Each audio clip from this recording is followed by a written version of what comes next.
Birinchi kun bitta dona uy sota olmagan. Munisa Rizayeva, Yulduz Usmonova, Bahodir Jalolovlar bilan kontraktlar qilib tashalgan yillik. Har bittasi 100 ming tepa. Uy berilgan, pul berilgan, 100 mingdan ortiq pullarga kontrakt qilingan. Men o'ylayman, katta tadbirkorlar bor-ku, nimaga shunaqa mashhur odamlarga, artistlarga, blogerlarga reklama beradi? Ularga ertaga choyxonada o'tirganda, oilaviy o'tirganda, men bu biznesni, men bloger, meni reklama qilyapti, meni reklama qilyapti deb ularga maqtanish uchun, atrofdagilarga ko'rsatib qo'yish uchun qiladi. Tasavvur qiling, Buxoroda qilingan narsa Andijonda hech qachon bir-biriga to'g'ri kelmaydi. Chunki odamlarni tabiati boshqa, odamlarni, nima deydi, xohishlari boshqa, fikrlaydigan narsasi, qadriyati boshqa. O'sha hududda tendensiya boshqa. Ha, ularda avtoritet deb bilingan narsa boshqa, muammosi boshqa-da. 10 mingga men maklerga bersam agar 10 mingni. Makler menga 20 ta uy sotib beradi. 500 dollardan olib. Siz 10 ming xarajat deyapsiz, men sota olmasam qanaqa bo'ladi degan savol tashlagan. Umumiy holatda 400 ta uy sotganmiz. Birinchi zapuskimizda bu taxminan 12 million dollar degani. Birinchi kunda 80 milliardlik sotuv. 80 milliardlik sotuvda uy ko'p emas, aytganimdek 1 milliardlik o'rtacha uylar sotganmiz. 79 ta uy sotganmiz. Hozir kimdir aytib, men sota olmayman desa, bu 100% ayb o'zida bo'ladi-da. To'g'ri. Bozorda hech qachon bo'lmaydi ayb, chunki bozorda boshqalar sotyaptimi, bozorda talab bor. Assalomu alaykum hammaga. Bizning YouTube kanalimiz uchun yangi rubrika boshlayapmiz. Bu yerda aynan zapusklarda o'zini katta natija qilib kelayotgan bozordagi lider, istalgan yo'nalishdagi lider insonlar bilan case study formatidagi podkast bo'ladi. Xudo xolasa, bu yerda faqat podkast bo'lib, umumiy gap so'zlar emas, konkret kiriladi ichiga. Ya'ni, misol uchun, zapusk ichi, raqamlari, qanaqa etaplar bo'lgan, fakaplar kerak bo'lsa, qiyinchilik hammasini gaplashib ko'rib chiqamiz va birinchi nishani hozir trend bo'layotgan, balki qanaqadir trenddan ozgina tushgan bo'lishi mumkin, qurilish yo'nalishi bo'yicha zapuskadan boshlaymiz va bu yerda o'zimni o'quvchim Shohjahon bozordagi rosta kamiga eng lider o'sha mutaxassislardan bittasi, qurilish yo'nalishida rekordlarni qilayotgan va umumiy hisobda boya gaplashdik, 100 million dollardan ortiq quruvchilarga sotuvlarni amalga oshirib bergan yosh millioner Shohjahon bilan gaplashamiz. Rahmat taklifga yo'llanganingiz uchun va borini ochib berib, gapirib berishga rozi bo'lganingiz uchun. Rahmat sizga ham taklif uchun. Avvalambor. Zo'r. Shohjahon, keling boshlanishiga, auditoriyaga tushunarli bo'lishi uchun o'zi, misol uchun, siz kimsiz, qanaqa loyihalarni qilasiz va keyslarni ozgina ochib beraylik. Ya'ni nimaga bu yerda ko'rayotgan odamlar sizni eshitish kerak, sizni fikrlaringizni eshitish kerak. Shu paytgacha necha yildan beri, misol uchun aytaylik, bilaman sizni marketingdan boshlab quruvchilar bilan ishlagansiz, qurilish kompaniyalari bilan ishlagansiz va keyin zapusk o'tgandan keyin ham shuni ushlab qoldingiz va natijalar birdaniga katta natijalar bo'lish boshladi. Shu bo'yicha ozgina aytib bering, ya'ni qanchadan beri o'z marketingdasiz, qachon zapusk o'tdingiz va natijalar bo'yicha. 6 yil bo'ldi marketing sohasida ichida bo'lganimizda. 6 yil oldin imina SMM kurslaridan boshlab o'qishni boshlaganmiz va 2021-yildan boshlab, ya'ni mana 5 yil to'ldi, aynan qurilish kompaniyasi bilan ishlab kelyapmiz. Qurilish kompaniyalari bilan, o'zi zapuskgacha ham 10 dan ortiq qurilish kompaniyalari bilan ishlaganmiz. Konsultatsiya berganlarimizdan tashqari. Va undan so'ng zapusk texnologiyasi, tendensiyasi kirib kelgandan keyin shuni tatbiq qilib, mana Xudoga shukr, hozir ham umumiy hisobda 100 million dollardan oshiq uylarni sotuvini qildik 1 yil ichida. 100 million dollardan ortiq sotuvlarni bu aynan oxirgi 1 yilda. Oxirgi 1 yilda zapusk texnologiyasi orqali bo'ldi. Undan oldin 2021-yildan aynan 25-yilgacha 4 yil davomida ham ancha sotuvlar qilganmiz. Ancha-muncha katta qurilish kompaniyalarini ham sotuv bo'limlariga lead generatsiya qilib, call centerlarini ichiga kirib emas, to'liq adel продажа olib emas, marketing ustunamizni ko'rsatib, ancha-muncha sotuvlar qilib kelganmiz. 21-yildan 25-yilgacha. Va o'sha aytayotgan 100 million dollarning oxirgi 1 yildagi sotuvlar. Va mana shu oxirgi 100 million dollarlik zapuskimiz 1 yildagi aynan 6 ta zapuskda, ya'ni 6 ta webinarda bo'ldi. Zo'r. Men o'ylayman, 6 ta zapuskda, 6 ta webinarda 100 millionlik sotuv bu juda ham yaxshi natija. Ya'ni menimcha bu yerda fail zapusk yo'q, to'g'rimi? Yo'q, shunaqa hamma ishlagan quruvchilarimiz rozi, o'sha o'zimiz ko'zlaganimizdan ortig'i bo'lib kelgan. Qarang, men eng o'ylantiradigan savollardan bittasi bu, mana ko'p endi bizda ham o'qiydi-ku, prodyuserlar o'qiydi, qurilishda qilib ko'raylik deydi va men kam insonlarni bilaman, rosta kamiga qurilishda zapusk qiladi, yaxshi daromad topadi, yaxshi o'sadi, katta sotuvlarni qilib beradi. Ya'ni bor unaqa insonlar, misol uchun men biladiganim 5 ta barmoqqa sig'adigan insonlar. Qolganlarda ani 10 ta, 3 ta, 8 ta, ya'ni hattoki quruvchilarni ketkazgan pulni ham oqlolmaydigan holatlari bor. Ba'zi holatlar bor, misol uchun quruvchi bir qadriyatli bo'lmaydi, boradi, misol uchun pulni ham ololmaydi, kasha bo'lib yotgan holatlari ham ko'pda. Misol uchun o'zi birinchisi oladigan bo'lsak, kim qurilishga, zapuskga kirish kerak va ikkinchisi bu qanaqa tanlash kerak o'zi, misol uchun kuchli quruvchi kompaniyani yoki kuchli o'sha sheriyni desa ham bo'ladi. Xo'p, boyagi bu savoldan tashqari aytdingiz, fail bo'layotganlar ko'p. Men yaqinda bitta переговорda bo'ldim quruvchi bilan. O'zi odatda webinar qilsangiz, webinar ertasi kun eng katta sotuvlar bo'ladigan kun. 60%, 70% sotuvlar bo'ladigan kun. Misol 10 kunlik aksiya e'lon qilsangiz, birinchi kunda. Shunaqa quruvchi bilan ko'rishdim, birinchi kun bitta dona uy sota olmagan. O'zi 60-70% sotuvni tortib beradigan birinchi webinardan keyingi ertasi kun birinchi kun bitta ham uy sota olmagan. Lekin 100 mingga yaqin xarajat qilgan. Misol 100 ming. 100 mingga yaqin. O'zi o'rtacha shunaqa 70, 80, 100 ming. Ba'zi yili 100 mingdan ham ortiq bitta webinarda xarajat qilib qo'yishadi. Endi o'zi kim qurilish zapuskiga kirish kerak degan savolga mana biza 6 yildan buyon qurish ichidamiz. Xonadonni hattoki quruvchilarga qanday bo'lsa sotuvlar yaxshi bo'lishi, planirovkalari bo'yicha, fasadlari bo'yicha, qulayliklari bo'yicha ideyalar bera olamiz quruvchiga. Qanday infopovdlar ishlatsa yeb ketishini, chunki biz bu narsani ustida yillab ishlab tajriba olganmiz, xato qilganmiz, juda ko'p xato qilganmiz.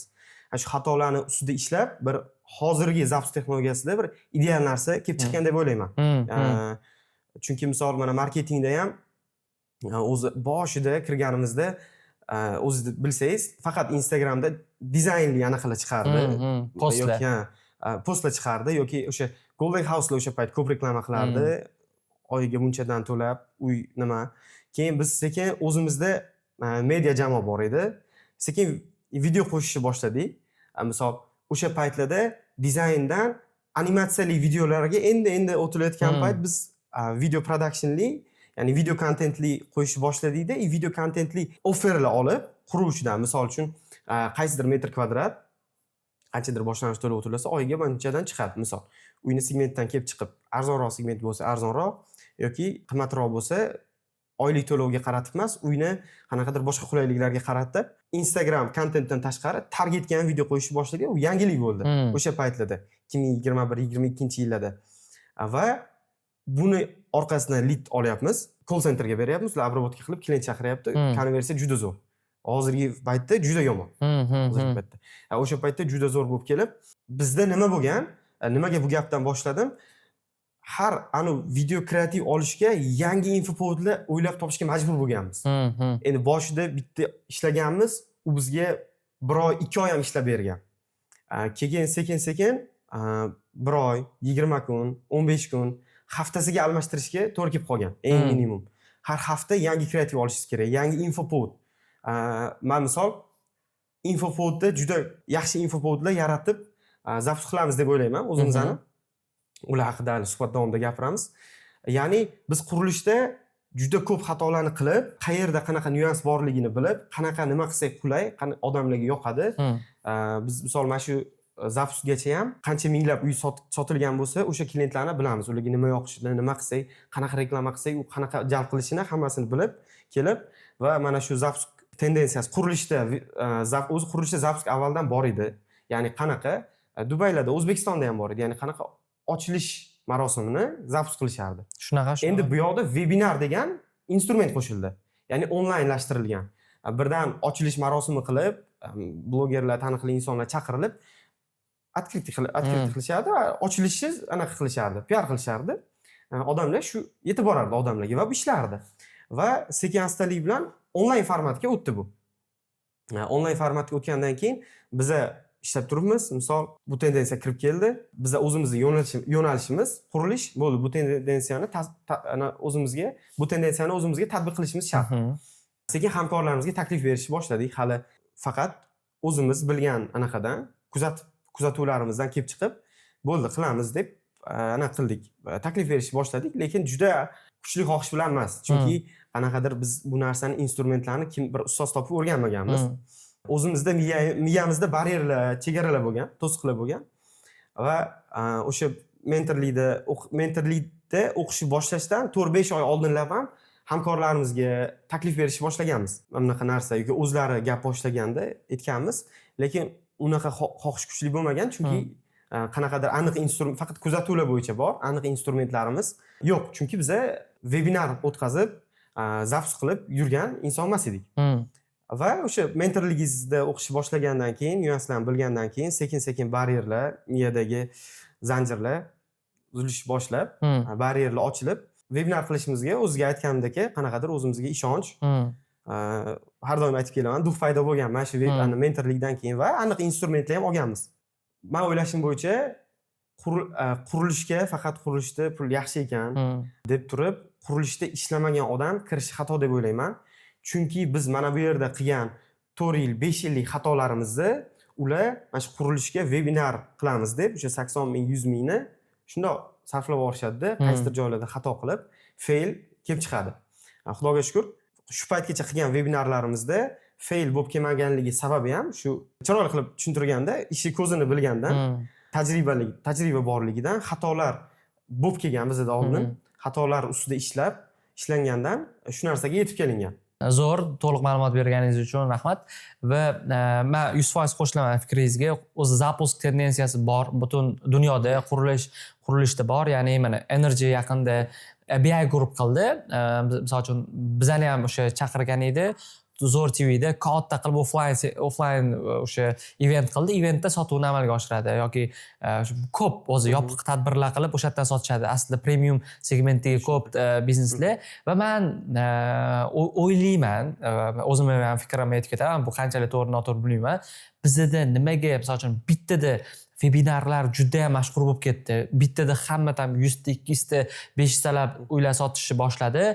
Bu albatta misol uchun bo'ta zo'r ishlangan, prodyuser anaqani ham nima deydi, ishi bor, lekin eng aniq tarafi, men o'ylantiradigan tarafi bu undan oldin marketing slabi bo'lgan deb o'ylayman. Ya'ni undan oldin qurilish kompaniyalarida, misol uchun, hammada sizga o'xshagan marketologlar yoki umuman tajribasi katta bo'lgan marketologlar, SMM komandalar bo'lmagan, ya'ni matematikasini bilmagan. Misol uchun, bitta lead narxi necha pul, bitta misol uchun klient necha pulga tushyapti o'zi. Hop, mana men bir bitta quruvchilar bilan gaplashganimda aytadi, menga mana bu artist yoqadi-da, o'shaning uchun shunday reklama ambasador qilganmiz, yiliga 100 ming dollar beramiz deydi-da. Ya'ni bu prosta marketingini ham o'zi hal qiladi, qayerga reklama berishni, nima qilishni ham o'zi hal qiladi va hech qanaqa raqamlar yo'q. Bitta sotuv bo'ldi, qayerdan keldi bu sotuv, qaysi bizning reklama kompaniyadan keldi degan narsa yo'q bo'lgani uchun va uni ichiga chuqur kirgisi kelmaydi quruvchi. Va chuqur kirgisi kelmagandan keyin kimgadir topshirib qo'ysa-da, u hammasini sotib bersa va u bo'ldi, bosh og'riqdan qutulib o'zini protsentini bersa. Shuni hisobiga men o'ylayman, webinarlar bizda bittada zo'r ishlab ketdi va mana hozir o'sha sekin-sekin bu filtrlanishni ham boshlayapti. Ya'ni hamma webinarlar plyusda emas, ba'zi webinarlar umuman o'zini ham oqlamaydi va yaxshi ketayotganlar bu yoqqa o'sib ketaveradi va o'rtachalar endi xuddi bu infobiznesda boshiga o'xshab qoladi. Infobiznesda ham boshida kim webinar qilsa sotuv bo'lgan, ya'ni farqi yo'q. Ben uyda o'tirgan odamman, prosta men dietologman yoki men bunaqa odamman desa, o'sha bo'ldi, sotuv qilgan. Hozir sotuv qila olmaydi unaqalar. Chunki bozor filtrlandi, bozorda misol uchun odamlar sotib olish madaniyati, umuman sotib olish anaqasi shakllandi, raqobat shakllandi, talab taklif o'zgardi, shu hisobiga bu faktor ham bor deb o'ylayman. To'g'ri, gapingizga 100% qo'shilaman. Bu bo'yicha bitta menda aniq keys bor. Sizga aytib bersam, o'sha marketingda ishlab yurganlarimiz paytlarimizda bizda afsuski unaqa siz aytganday qaysidir aktyor, aktrisa, influencer, mashhur odamga men 100 minglab to'layman degan quruvchi bilan ishlash nasib qilmagan bizga. Unaqa xarajat qilib beradigan. Aytganingizdek gapni boshida marketing uncha yaxshi ishlamagan deb. Va gapingiz to'g'ri, shu joyda, ya'ni qurilishda o'zi pul katta. O'rtacha chek 50 ming, 60 ming, kami 40 ming viloyatlarda pul katta va shunga yarasha xarajat bo'lish kerak. Tabiiy, xarajat bo'lish kerak va unga yarasha misol oyiga 50 ming, 100 ming xarajatni quruvchilar ko'tara olmasdi o'sha paytda. Bizda ishlagan quruvchilar maksimum borsa 10 ming ishlatardi. Targetga bitta yarimta blogerga yoki qanaqadir face chaqirib, bizani uslugalar mana shunaqaga jami nari borsa 10 ming pul ishlatardi va shuni ham aytardi, ko'p ishlatyapmiz deb. Lekin shunda ham xudoga shukr, bitta aniq zo'r keys bor. Biza sotuv qilib berganmiz. Adashmasam 2023-yil kattaroq qurilish kompaniya va marketingga yaxshi sarflab, xuddi siz aytgandek, raqamlar bilan uncha ishlamaydigan qurilish kompaniya chaqirdi konsultatsiyaga. Bordik. Endi bilsangiz, Munisa Rizayeva, Yulduz Usmonova, Bahodir Jalolovlar bilan kontraktlar qilib tashalgan yillik. O'sha aytganingizdagi har bittasi 100 ming tepa. Uy berilgan, pul berilgan, 100 mingdan ortiq pullarga kontrakt qilingan. Va o'sha quruvchi inson aytayapti, Adel Product rahbari. O'sha odam boshqaradi. Yanvar, fevral oyida sotuv sal pasayadi. Yanvarda, fevralda qaytib o'ziga tiklanadi. Yanvar, fevral oyida qurilishda sotuv tushadigan paytda men televideniyaga 1 milliarddan oshiq kontrakt qilib, hali 700 qancha million turgan qarzim bor. 1 milliarddan oshiq televideniya bilan kontrakt qilib, mana bunaqa influenserlarga 100 mingdan ortiq xarajat qilib, bir oyda 70 nechtadir uy sotdim dedi o'sha anaqa Adel Product rahbari. Shuncha xarajat. Keyin bizda ishlaydigan qurilish kompaniyasi bor edi. Lidlar bilan ta'minlab beramiz, reyslarni qilamiz. Men yanvarda eng rekord sotuvimiz bo'lganini eslayman. Keyin telefon qildimda, Adel direktor yoshi kattaroq opa bor edilar. Shu telefon qilib, "Opa, yanvar oyida aniq sotuvimiz. Endi yoz edi-da, 5 oy, 6 oy bo'lgan holatda. Nechta bo'luvdi?" dedim. "Men 70 nechtadan oshiqligini aniq bilaman." O'sha ham 96 tami shunaqa edi deb qo'ydilar. Ya'ni men xarajatni bitta ko'tarsam, biza faqat targetga $2700 xarajat qilganmiz va 90 nechtadir sotib berganmiz. Endi u odam 100 minglab xarajat qilgan va mana shu xarajatiga 70 nechtadir uy sotdim deb maqtanyapti bizga. Endi bizda mana bunaqa keys. Xuddi siz aytgandek, u o'sha aktyorlar, influenserlar rahbarga yoqadi, qanaqadir tanish bo'ladi. Bo'ldi, chaqiringlar, o'sha reklama qilib bersin, televideniyaga chiqaringlar. U chaqiriladi, kontrakt qilinadi, ishlanadi va ishlanadi zo'r, lekin ishlata olishlik ham bir mahorat bu narsani. Chunki ularning kontrakt o'tadi, yuzdan foydalanish ham pul. Vaqt o'tsa, qaysidir belgilangan ishlar bo'lsa, bo'ldi, o'tib ketadi. Lekin undan samarali foydalanish, uni yuzdan to'g'ri foyda olib kelish ham aynan marketologning vazifasi bo'lgan. Endi bizda unaqa siz aytgandek katta xarajat qilib matematikasiga, lid narxiga, sotuvlariga qaramasa ham biz qarab berardik, lekin ular quruvchi bilan ishlash nasib qilmagan. Zapusgacha. O'sha maksimum borsa 10 ming xarajat qilgan, bizning uslugiga bergan, misol 4 ming, 5 ming, 6 ming bizning uslugiga bergan va targetga, brand facega shunaqaga sarflangan bo'ldi. Shunaqa bo'lib kelgan. Men o'ylayman, katta tadbirkorlar bor-ku, nimaga shunaqa mashhur odamlarga, artistlarga, blogerlarga reklama beradi? Ularga ertaga choyxonada o'tirganda, oilaviy o'tirganda, "Men bu biznesni, men bloger, meni reklama qilyapti, meni reklama qilyapti" deb ularga maqtanish uchun, atrofdagilarga ko'rsatib qo'yish uchun qiladi. Uni ichidagi raqami u darajada qiziq bo'lmaydi deb hisoblayman. U darajada qiziq bo'lsa bor, o'lchaydida, ya'ni har bitta reklamaning effektivness qanaqa bo'lganligini. Yana bitta narsa bor-da. Men o'ylayman, mana bizi marketing, mana biznes umuman O'zbekistonda oxirgi yillarda raqobat bo'lish boshladi. Oldin quruvchilar nima bo'lgan? Oldin talab va taklif orasida juda katta farq bo'lgan. Ya'ni istalgan odam shunchaki prosta qursa, odamlar borib o'sha joydan olgandi. Ya'ni u reklama, sotuv, umuman hech nima shart bo'lmagan, prosta qursa bo'ldi. Hozirga kelib o'sha talab va taklif o'zgarishi boshladi.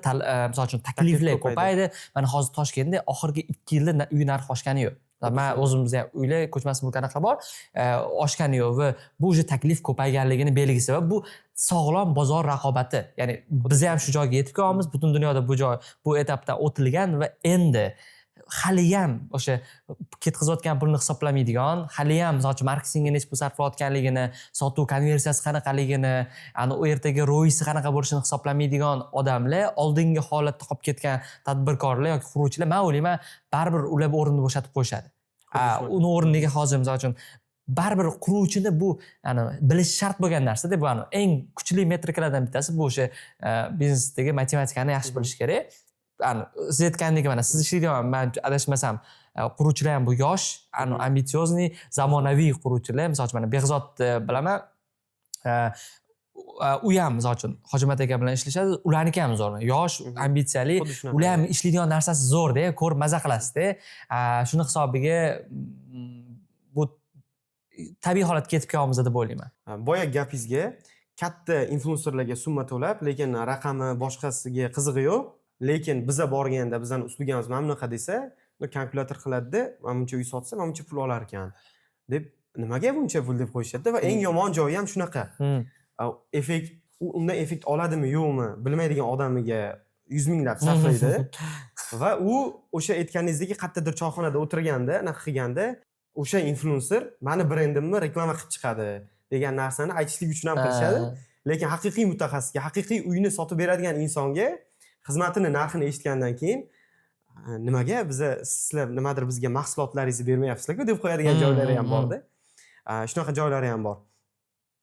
Va o'sha aytganingizdek bu narsa haqiqatda siz aytganingizdek yosh quruvchilar bor.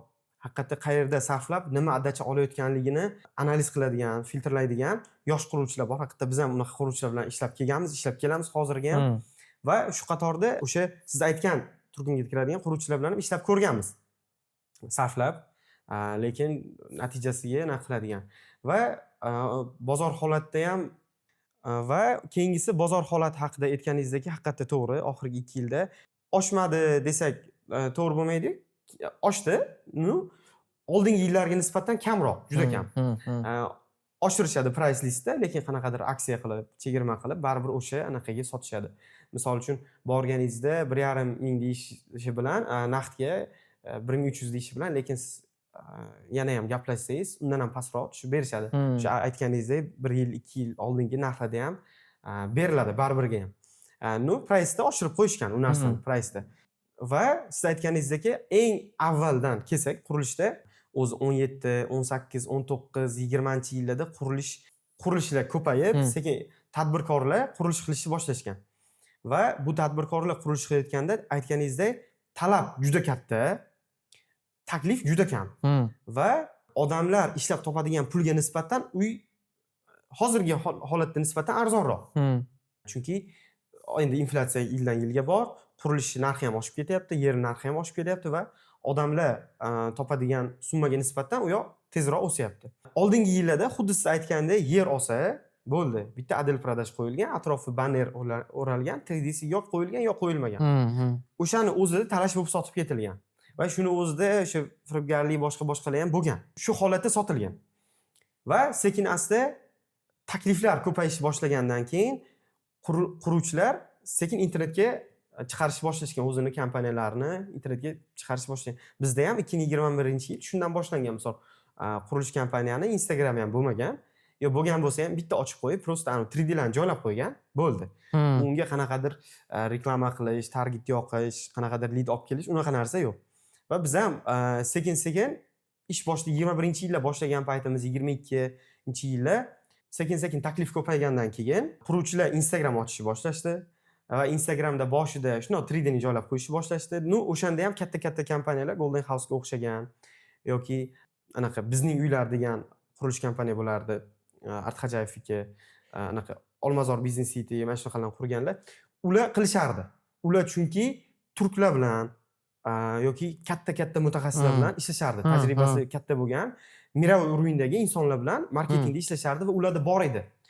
Internetda aylanib tursa, target chiqib turardi dizaynli. Va biz ham sekin o'zimizni quruvchilar bilan ishlashni boshlaganimizda dizayn bilan birga media production bilan kirdik va boshqalarda ham shunaqa tendensiya paydo bo'ldi. Internetga ham hujum boshlandi quruvchilar tomonidan, internetda anaqasiga. Target ko'payishni boshladi. O'zim qurilish ishida bo'lganimda har ikkita reels bittasida chiqaverardi. Target nimalar. Keyin sekin talab endi tushmagan desak ham bo'ladi, taklif ko'paygan. Taklif ko'paygan sari quruvchilarda raqobat bo'lib, sekin-sekin mediaga, marketingga sarflashni boshlab kelishdi. Umumiy bozori holati va hozirgi kecha kunduzga kelib, zapus texnologiyasi ayniqsa oxirgi 2 yilda, 1,5-2 yilda juda rivojlanib ketgandan keyin o'zi ko'rganingizda internetda 200 ta sotildi, 300 ta sotildi, 500 ta, 1000 ta sotildi deb chiqqandan keyin bu narsaga quruvchilarga o'sha taklif ko'p. Bitta inson o'sha an'anaviy marketing qilib sotib kelayotgan quruvchilar reklamasini bitta inson ko'rsa, unga zaявка qoldirsa, call center unga telefon qilsa, xuddi shunaqa mijoz yana 20 ta qurilish kompaniyasiga zaявка tashlagan. Kim tezroq telefon qilib, call center kim tezroq mijozini olib kelib, konsultatsiya berib, qo'liga shartnoma beradi, to'lov boradi, bankka qiladi, lekin siz telefon qilgan paytda unga boshqa quruvchi ham telefon qiladi. sizni adel prodajangiz kirib kelgan payt u boshqa joyga ham boradi. Chunki taklif juda ko'p va tanlashga imkoniyat juda ko'p. Offerlar ham bir xilda, ya'ni offerlar ham bir xil. ajralish yo'q, umuman ajralib turish yo'q. Xuddi shunaqa. Endi shu holatga yetib kelgandan keyin Zappos texnologiyasi qo'llanildi bozorda. Zappos texnologiyasi qo'llanilardi.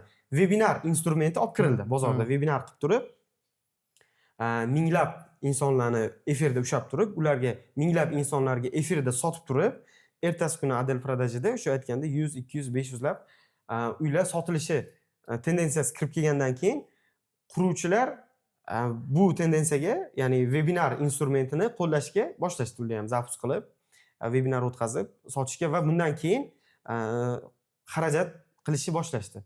Zo'r. Quruvchilar ham. Zo'r umuman tendensiyalar bo'yicha. Endi Shohjahon ichiga kiraylik, ya'ni Zapposlarning ichiga.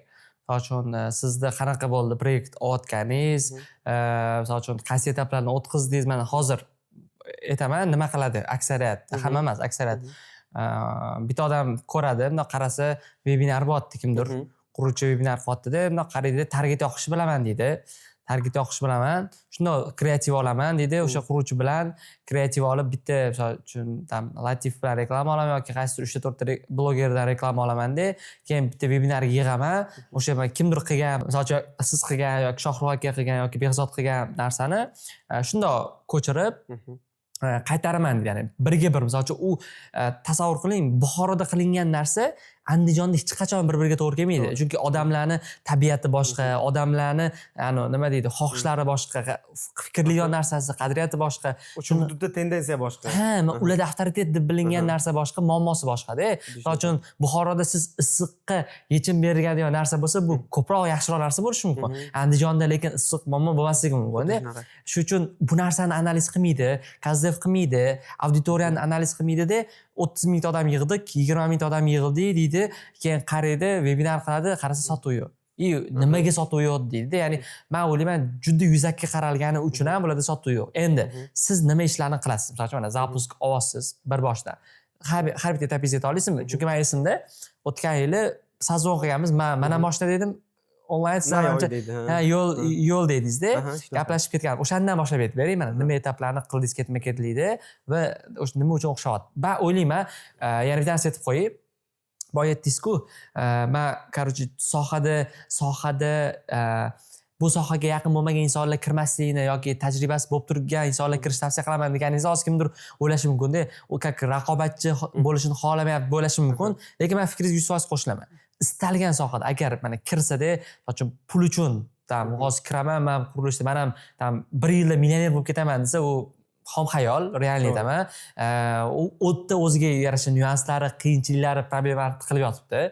Lekin qiziqqan odam, sohani tushungan odam kiradigan bo'lsa, unda nimadir o'xshaydi. Siz ham backgroundingiz marketing aynan anaqada bo'lgan qurilishda. Mana Behzod ham yaxshi sotuv qiladi. O'zi bugun Behzodni ham chaqirmoqchi edik, safarda bo'lib qoldi. Unda ham background anaqada qurilishda bo'lganda, ya'ni tushungan shu narsani ichini. Tashqaridan hamma narsa oson ko'rinaveradi. O'shaning uchun ham siz nima deydi, men ham aytaman, o'ziga qiziq bo'lgan, o'zi tushunadigan sohaga kirish kerak va o'shanda kattaroq narsa qilsa bo'ladi. To'g'ri deb hisoblayman. Shu joyda bo'lmasa yuqoridagi fikrimni to'ldirib ketaman. Qurilish yo'nalishida bo'lmagan, ishlamagan inson Zapposk webinarga kirmasin, Zapposk qilmasin emas, mayli qilsin, lekin bitta kirib olib, misol bugun kirib quruvchini 100 ming pulini risk qilmasin. Misol u tajriba olsin. Misol webinar qilib kelayotganlar qancha u yoqqa kirib, o'rganib, tajriba olib, keyin qilsa bo'ladi yoki qaysidir qurilish kompaniyani olib turib, 6 oy, 1 yil ular bilan ishlab, qaysidir nyuanslarni bilib, qaysidir xatolarni, ya'ni narxi arzon bo'lgan xatolarni qilib bo'lib, keyin 80 ming, 100 ming quruvchini pulini, misol endi u ham baribir u odamning pulida, yerdan suv olmagan quruvchini. Uni haqqi. Men o'ylayman, uni haqqini o'zi bu yo'nalishda mutaxassis bo'lmagan inson uni sarflab isrof qilishga haqqi yo'q. Men bu narsani qila olaman, bu riskni bo'ynimga olib qilaman deb turib kirib, o'xshasa o'xshaydi, mana bu qilyapti, unisi qilyapti, Ali vali qilyapti, o'xshayapti. Men ham qilaman, o'xshasa men bunaqa pul yechaman degan narsa bilan emas, kirib sohada tajriba yig'ib, qaysidir arzonroq narxi bo'lgan risklarni qilib turib, keyin webinar qilsa, misol uchun hozir qurilish kompaniyalari juda ko'p. Marketing yurg'izmayotganlar yoki slab yurg'izayotganlar juda ko'p. Aksariyat shular. Ha. Adel Pradajga borib, mana misol, men o'zim 2022-yildan boshlab Adel Pradajga холодный borganman. Холодный borib, просто anu telefon qilib emas, просто Adel Pradajga o'rganganman. Eshik tagiga borganman, yo'ldan bu yoqda mashinada o'tirib, ko'rganman yoki internetda qaysidir proyekt chiqqan yonimdan, ko'rganman, analiz qilganman. Qaysidir joylarda xatolari bor, Adel Pradajasiga borib, просто kirganman. Men assalomu alaykum, shunaqa, mana bunaqa portfoliom bor. Xohlasangiz bitta ishlab ko'ramiz. Va shunaqa takliflar berganman quruvchilarga. Meni xizmatim buncha. 50% ni berasiz, ishim yoqmasa 50% ga men roziman. Ishim yoqsa 50% ni berasiz va keyingi oydan oldindan to'lovga ishlaymiz. Xuddi shunaqa qilib men proyekt olganman o'zim. Bo'lgan holat. Va zapuskda ham boya aytganingizdek, proyektni холодный olganman, birinchisini. Faqat boshlashda menga холодный olganman. Bu холодныйga bitta birinchi uchrashuvda kontrakt qilib chiqqanman. Bitta uchrashuvda. Chunki men Buxoroga boryapman. Quruvchini oldiga kiryapman. Meni bu yoqda 4 yil, 5 yil qurilish ishida ishlagan backgroundimni ko'ryapti. Mutaxassis deb bilyapti-da. Birinchi uchrashuv o'zida biz 5 tashlab kelishuv, yozma emas, 5 tashlab kelishuv qildik. Bo'ldi, ish boshlaymiz. Barcha nuqta vergullari bilan keyingi uchrashuvda olib kelasiz, ko'rib chiqib, nima qilamiz deb. Ya'ni Zapsga qanday kirganimga o'tib ketadigan bo'lsak, o'sha o'qish davomida, hatto o'qishdan oldin ham men o'sha birinchi ishlagan qurilishimizda Buxorodagi Turkiston qurilish kompaniyasi bor. Asoschilari Mirfayz aka, Firdavs aka, Gaffarovlar, aka-ukalar ular. Yozganman, Instagramlar ko'rganman, anaqa bor. O'zi bitta sirni ochadigan bo'lsam, o'zim ichimdagi qurilishda zaps qilish emas, imенно Buxoroda zaps qilishda azart bo'lgan ichimda. Chunki bitta boshqa quruvchi bilan endi uylangan paytlarim ishlaymiz, u qilamiz, bu qilamiz deb ko'p Toshkentda ishlab yuribman, chaqirilganman, borganman, analiz qilganman, zaps qilamiz deganmiz, noyabr oyi, misol. Uylangan paytlarim, yangi kuyovman, kechqurun 1-2 men ko'chada, lekin o'sha qurilishchi ishlari bilan o'sha quruvchini analizlar qilib, qanaqa qilamiz, zaps qanaqa qilamiz, hali kursingiz yo'q. Kursingizda men fevral oyida yozilgan bo'lsam, noyabr oylarida 4 oy oldin hamma narsa tayyor bo'lgan, hattoki juda yaxshi taklif berilgan, hattoki men o'zim yuzim chiqishiga rozi bo'lingan u yoqda. Adel Pradaj rahbari sifatida Adel Pradaj qilib berilishi gaplashilgan va oxirgi nuqtaga kelganda bo'ldi, ertaga bitta biz o'ylaymiz, ana shu joyni gaplashib olamiz deganda, o'sha ertasi kuni yo'q bo'lingan. Men Toshkentda ishlab yuribman, ishlarim bor, chaqirilganman, bu yoqqa kelganman ishlar bo'yicha, lekin shunaqa qilib qisqa qilib aytganda chopilganman.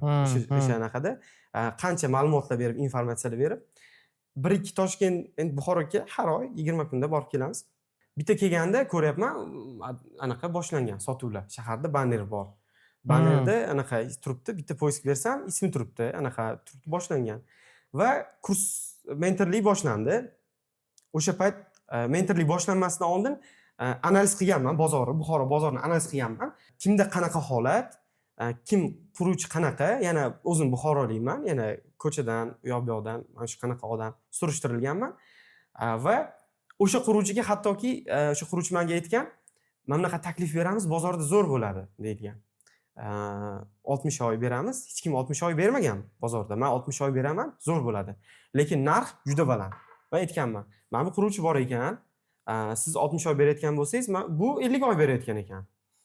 Lekin siz narxi sizdan 2 million arzon ekan. Bu olib narxini 1 million oshirib 60 oy qilib qo'ysa, sizdan baribir ham 1 million arzon bo'ladi. Nima rang-barang qoladi sizga?"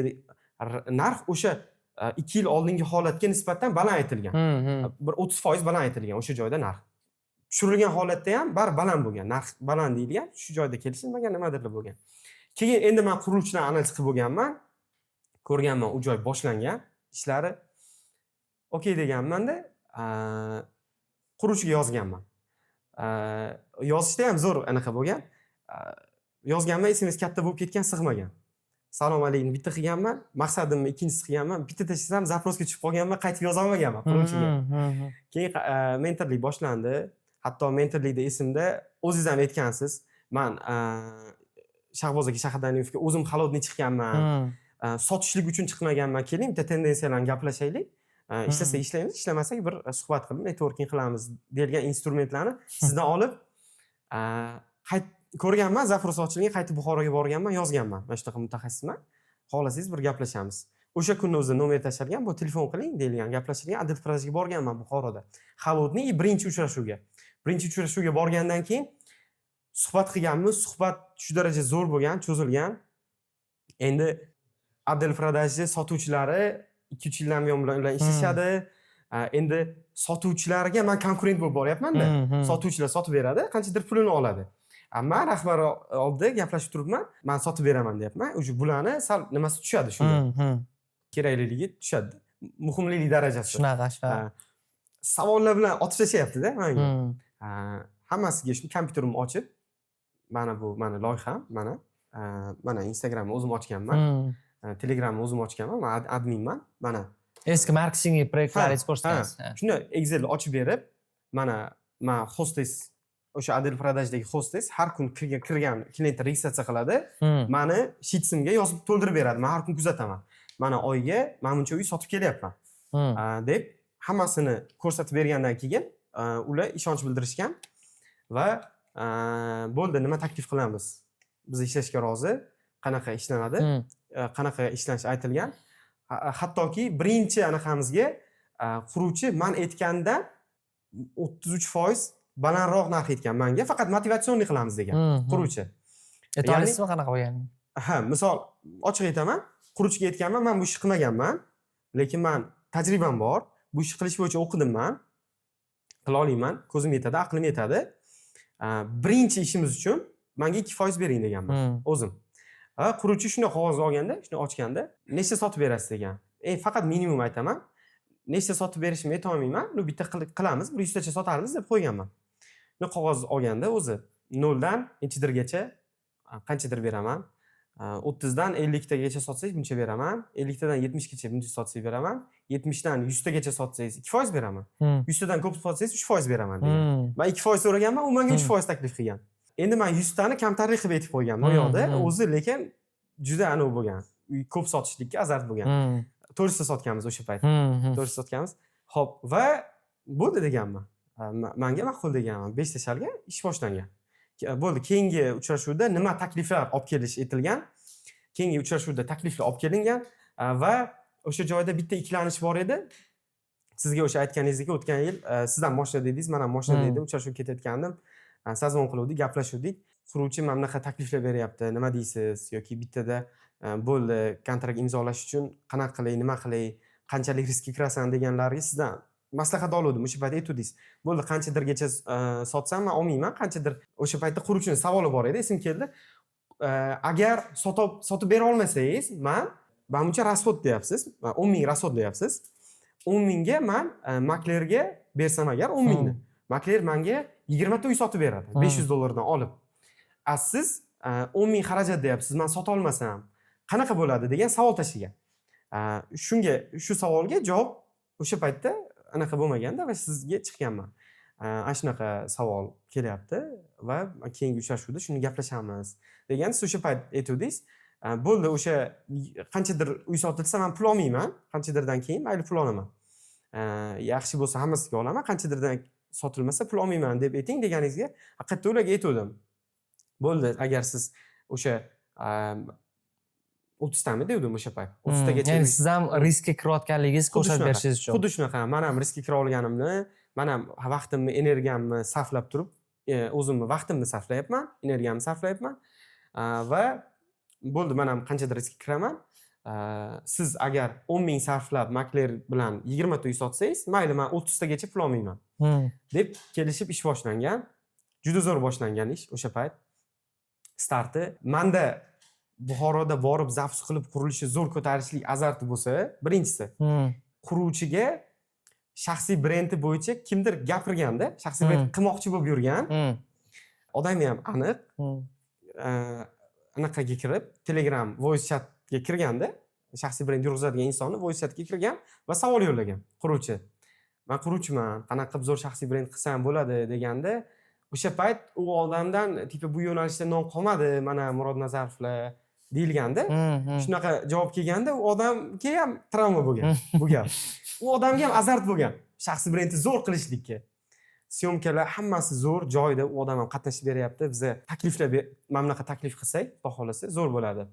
U quruvchidan ham taklif tashabbus chiqqan.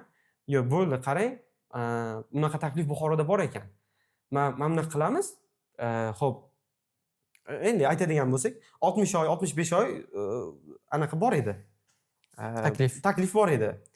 Keling, Buxoroda bo'lmagan narsa qilamiz. Men 60 oyga chidadimmi? 6 oy hech narsa emas. 66 oyga beraman. Ya'ni Buxoroda bo'lmagan degan narsaga javob bo'la oladi konkret. Bo'ldi deyildida va hattoki o'sha payt biz quruvchini narxini oshirdik. Ya'ni o'zi 40 necha oy, 50 oyga sotib turgan narxini 60 oyga etdi, qanchadir oshirdi, biz undan ham oshirdik. Yo'q, mana bunaqa qilsak ham mana oylik to'lovlar to'g'ri keladi. Men analiz qilganman bozorni, mijozlarni analiz qilganman, kastev qilganman, ko'taradi mijozlarga. Yana quruvchi aytgandan ham 500 mingmi, 600 mingmi narx oshirgandik o'sha payt o'zimiz. Quruvchiga ham yoqib chiqqan, chunki quruvchiga bu narsa yoqib tushgan. Chunki bizning uslugalarimiz, xarajatlar ham chiqib ketadi-da, bemalol yana qoplaydi. Shunaqa qilib ish boshlangan.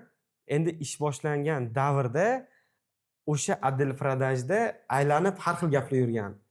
Bu bo'lmaydi, bunaqa ish bo'lmaydi. Bu отдел продаж tomonlama. Yosh bolalarni chaqirib videoga tushib anaqa bu bo'lmaydi, u yoq bu yoq. Endi sotuvchilar, yana boshqa insonlar eshitganmiz. Bizgacha yetib kelgan. Bo'ldi deganmiz. Jim o'tirganmiz. Natijani shovqin qilib yuboramiz deb. Jim o'tirib o'zimiz ish qilganmiz. Va zapuskimizda o'tirib avval infopovdlarni aniqlab olganmiz. Nima deb internetga chiqamiz. Birinchi o'sha aytib ketdingiz, sizda analiz bo'lgan. Ya'ni Buxoroga undan oldin borib, analiz qilib, raqobatchilar, bozor qanaqa, ya'ni hozir infopovdlardan oldin odam tushunishi kerak, qilmoqchi bo'lgan odamlar bo'lsa, hammasi fundamental analizdan boshlanadi. O'sha Kazdev, raqobatchilar, bozor analizi, keyin o'sha davom ettirsangiz bo'ladi. Xuddi shunaqa, ya'ni bizda quruvchi bilan ish boshlashdan oldin Buxoro bozorida kastevimiz bo'lgan, raqobatchilar analizi bo'lgan, kim qanaqa taklif bersa yaxshi ketayotgani hamma narsasi bizda bor, qo'limizda. Va hattoki mijozlar bilan ham kastev bor. O'quvchi bilan boshlayapmiz. Sotib olgan mijozlaringiz kontaktlarini bering va ular bilan gaplashay deb u yoq tomonlama ham kastev qilinib, infopovdlar qo'yilgan biz tomonimizdan. Quruvchi va quruvchiga biz takliflar berganmiz, quruvchi boyitganmiz, yana boyitganmiz o'sha joydan. Keling, mana bunaqa qilamiz, zo'r qilamiz. Quruvchida ham aytganingizdek yosh bo'lganligi uchun tashabbus katta bo'lgan yo'lda quruvchida. Va infopovdlarni aniqlab olganmiz. Hozirgi bozorda bo'layotgan eng katta muammo ham infopovdda. Qaysidir qurilishda target chiqib qolsa yonimdan aylantirib ko'ramanda, bitta yoki notebookni ochib ADS Library'dan nima kreativlik ishlatyapti. Bitta ko'rib chiqamanda yoki o'zimizning guruhimiz bor Instagramda, bolalar ishlaydigan bolalar tashab turishadi. Nima infopovd ishlatyapti, nima kreativ ishlatyapti. Bitta ko'ramizda sразу analiz bersa bo'ladi. Yo'q, bu maksimum borsa mana bunaqa. Chunki ko'p bozorlarda ishlab ko'ryapmiz, qaysi bozorlarda qanaqa tendensiya ketyapti, biz buni analiz qilib boramiz. Chunki men Qarshida ishlamagan bo'lsam ham, Qarshidan menga quruvchi chiqishi mumkin. Men borganda unga переговорga tayyor bo'lib borishim kerak. Qarshidagi qaysi zapuslarda qanaqa natijalar 1 yil, 2 yildan bo'layotganligini men bilib borishim kerak. Shuning uchun har bitta zapuslarni ko'rib, analiz qilib boramiz biz o'zimiz. Eng katta muammo infopovdda. Hozirgi anaqa zapuslarda o'sha aytganingizdek, xuddi siz aytganingizdek, kimdirlar zo'r qilyapti, videosini ko'radida, xuddi shunaqa video olib, men ham yoqsam, shunaqa webinar o'tkazsam zo'r bo'ladi degan tasavvurga kelib, shundan ish boshlanadi. Biz o'tirganmiz, quruvchilar bilan infopovdda ishlatganmiz. Ya'ni infopovdda qisqacha ichiga kiradigan bo'lsak, ya'ni odamlarni bitta ikkita mavzu orasida gap-so'z PR qilamiz. Ikkita mavzuni olib tashab, misol Buxoroda hali bo'lmagan, haqiqatda bo'lmagan, 60-65 oy bergan, biz 66 oy beryapmiz, bo'lmagan. Boshlang'ich to'lovsiz misolda, endi bo'lmagan, zapus bo'lmaganda bu kuchli bo'lgan. Hozir bu narsalar kuchli emas. Keyingi zapuslarimizda nima infopovd ishlatganmiz, uni ham aytib ketaman. Infopovdlarni yig'ib turib, ya'ni boya aytgandek to'ldirsam, qaysidir gaplar orasida odamning qulog'iga yoqadigan va haqiqat bo'lgan, haqiqatga to'g'ri keladigan, yolg'on bo'lmagan gaplarning orasida biz PR qilamiz. Ya'ni PR qilib, shu narsadan odamlar keladi, misol. Oyiga mana bunchadan to'lab remontli uy berayotgan ekan degan narsa yoki boshlang'ich to'lovsiz berayotgan ekan yoki mana buncha oyiga uyni o'zini pulni bo'lib to'lashga berar ekan, bu ipotekadan ham yaxshi ekan degan narsalar Infopodlar ishlab chiqilgan. Infopoddan keyin ish boshlangan, syomkalar bo'lgan. Blogerlardan juda yaxshi foydalanganmiz o'sha paytda. Yaxshi auditoriya olib kirganmiz. Internetga kirishimiz $1,500 bo'lgan. Ya'ni chiqqanimizda hozir mana internetga kirishlik uchun quruvchilar uy qo'yishyapti. Bu tendensiyani ham biz qo'yib berganmiz bozorga, uni ham aytib beraman. Hali quruvchi bozorga hech qaysi quruvchida hech qaysi zapusk bo'lmagan bozorda biz shu maishiy texnika qo'yamiz manga obuna bo'lganlarga degan $1,500 ga bozorga kirib olganmiz. $1,500 ga. Va $7,800 ga birinchi vebinarimizni targeti bo'lgan. Targetga ketgan pul mana hozir 40-50 ming ishlatamiz kamida targetni o'ziga. O'sha payt $7,800 ishlatganmiz. Syomkalar qilganmiz. Targetologimiz gaplashganmiz.